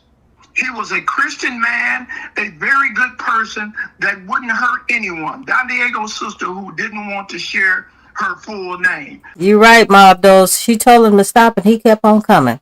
That's your ass. But wait and see.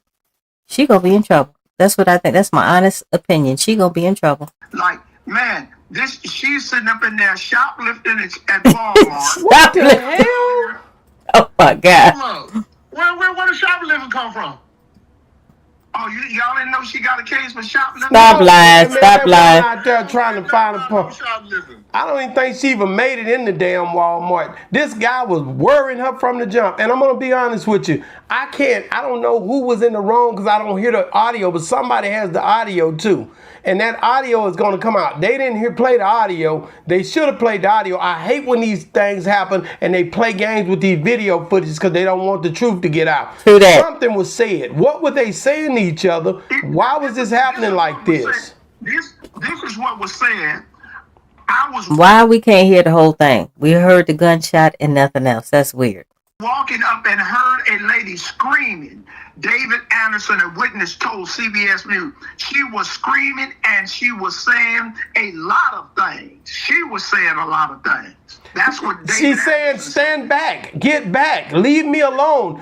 I'm in fear of my life. I'm in fear of my life. Stand back, stand back. That's what she's saying because she taught to say that. She got a gun license. She got everything she's supposed to have. She parked at a parking spot. For some reason, this cat right here, and God rest his soul, she called the authorities right after that, but he was pretty much pursuing her. You can clearly see it in the video. I just hate that it came to this, but he should have went the other way. He should have. He seen the gun. He kept attacking. I don't know if he had mental illness issues or what, but coming toward this woman like that when you see her with a firearm clearly shows he had something else on his mind, and that lady felt in danger. And I'm going to be honest with you. Right, boss. If it was my wife or somebody and a man was coming at him, true. They definitely need to defend. They said, we don't know what this fool was fit to do. Excuse my language, this man. What you said? Man, I don't like this, man. Boss, you right. I'm with Boss, OG. He should have been walking up on him, man. I don't care who you with. Karmelo Anthony was right and defending himself in the penitentiary. You got to forgive on that. That's different. We talking about a woman. That lady, you look at her, she been fighting all her life. She found like Sophie on Color Purple. Hold on, man. Did you know her? No, he don't know her. He just talking crazy. And that's why these folks be in the comments on his ass right there for saying stuff like that. But I'm going to tell you something, man. This woman right here, she about to be in trouble. Mother. She about to be in trouble. It's somebody's aunt. It's somebody's friend. It's somebody who had never probably ever had to do that in her life. True that. For her to have to take it there right now, that's affecting her life. Her life will never be the same again. And for this guy right here to keep walking toward her, and she out there in the middle of a parking lot, we already been through enough with people that don't look like us. As a woman, she felt threatened. And people are getting tired. Enough is enough, man. We don't know what he's gonna do to this woman, man. His life will never be the same either. Yeah, but he go, and I don't mean to laugh, but something's wrong with this man. I don't know if he's drunk or whatever the case may be. Maybe he got post-traumatic stress disorder, whatever the case may be. And I've said this before. Maybe he was trying to take the gun out of her hand to be some big ass hero in the damn parking lot of Walmart. But whatever the case may be, something's wrong with him. Okay, but is that enough to die for? It shouldn't have came to that, but you shouldn't be walking up on people, man. True that. You back up, and you constantly walking up on there. At some point, like, man, what they about to do to me? What are you about to do to me? Y'all ain't never walked up on somebody and they told you to stand back. And you done socked people all upside the head and you was in the wrong. I was in the wrong, but I slapped them with a gun. They didn't have no gun. I slapped them all upside the head with it. This poor man just asked her, "Ma'am, why did you take my parking?" No, that man ain't He saying ain't said I no. can't wait to this I could tell from both of their demeanors. Neither one of them was talking calm. They were arguing. video come out. He had a crutch and everything. But oh man, OG, he was handicapped. He was handicapped, bro. No, he wasn't. No, he wasn't handicapped. He was walking. A handicapped parking space with no handicap stick. Okay, guys, we're gonna take this last phone call. All right, caller. My name is Eric. I'm calling from Michigan. How you doing? I'm okay. Let me turn my TV down. Okay. You know what? I don't know if you guys remember a case out in Florida. It was probably about 5 or 6 years ago. And this young black man, a white guy accosted him in a what is that restaurant out there? It's Waffle House. Yeah. Okay. All right. And the black guy shot him, and he got off. And yeah, look it up, and it had video and everything. So I think Florida stands by the stand your ground law. I mean, this guy, you know, he's walking up on her. He had every chance. I mean, what you know, like they'll probably look and be like, well, what was she supposed to do? You know? Yeah. So, I mean, yeah. I've said this before. It looked good on paper, and I hope that's what happened. Because to me, it does look like it was self-defense. But you know how sometimes that go for us. You know what I'm saying? Well, we used to them flipping it in certain states, but I think Florida really stands by. They stand your ground, and by it being a video and everything. I don't know if you remember the parking lot vigilante out there in Florida. I think it was, I can't remember, Credence, Florida, or something like that. Mm-hmm. And he ended up shooting a young black guy because God must have had a problem. And the black guy, girlfriend, they were in the vehicle, and they parked in the handicap space, and the guy went in the store. And the white guy when the guy came out the store, he was arguing at his girlfriend. And the guy, you know, he went and defended his girlfriend, and the guy pulled out a gun and shot him. Now, that guy got 20 years for it. Wow. But he initiated it, you know, and they had, you know, they had a record of him being a parking lot vigilante. Wow. So he did get 20 years. But if you can look up the case with the Waffle House where the young black guy got off, this had to been about, like I say, 5 or 6 years ago. All right. You know? I'm gonna check it out. Thank you so I don't much for know the the information. name. And you know what? Zootor sat up here and says nothing good happens at Waffle House. Anyway, Right. yeah. And Waffle House, and you know, and like you said, Walmart, and we had a Walmart right near where I live at, but they took it away and moved a little further. I'm just not a Walmart person either. I might go there once or twice a year because it's not that close to me anyway. Yeah, that's me. It's just too much happens. It's just it's always a Walmart in Florida though. I was there 2 days ago, and I'm looking all around. I had got my mind stuck on 2 items. I got my 2 items. I got the heck on out of there. Just nothing good happens at Walmart. Right. But thank you so much for sharing. I appreciate you getting on here. All right. All right. Thank you. You have a good morning. All right. You too. All right. Bye-bye. All right. Bye-bye. Anyway, guys, we got some good comments coming up here, guys. We're about to close this thing down in another 2 minutes, guys. Make sure you go ahead, like, comment, share, and subscribe. And he asked her about, look, lady, you ain't got no sticker on your car. You handicapped. And she shot the shit out that poor man. OG and Al Capizzi. Let me ask y'all this.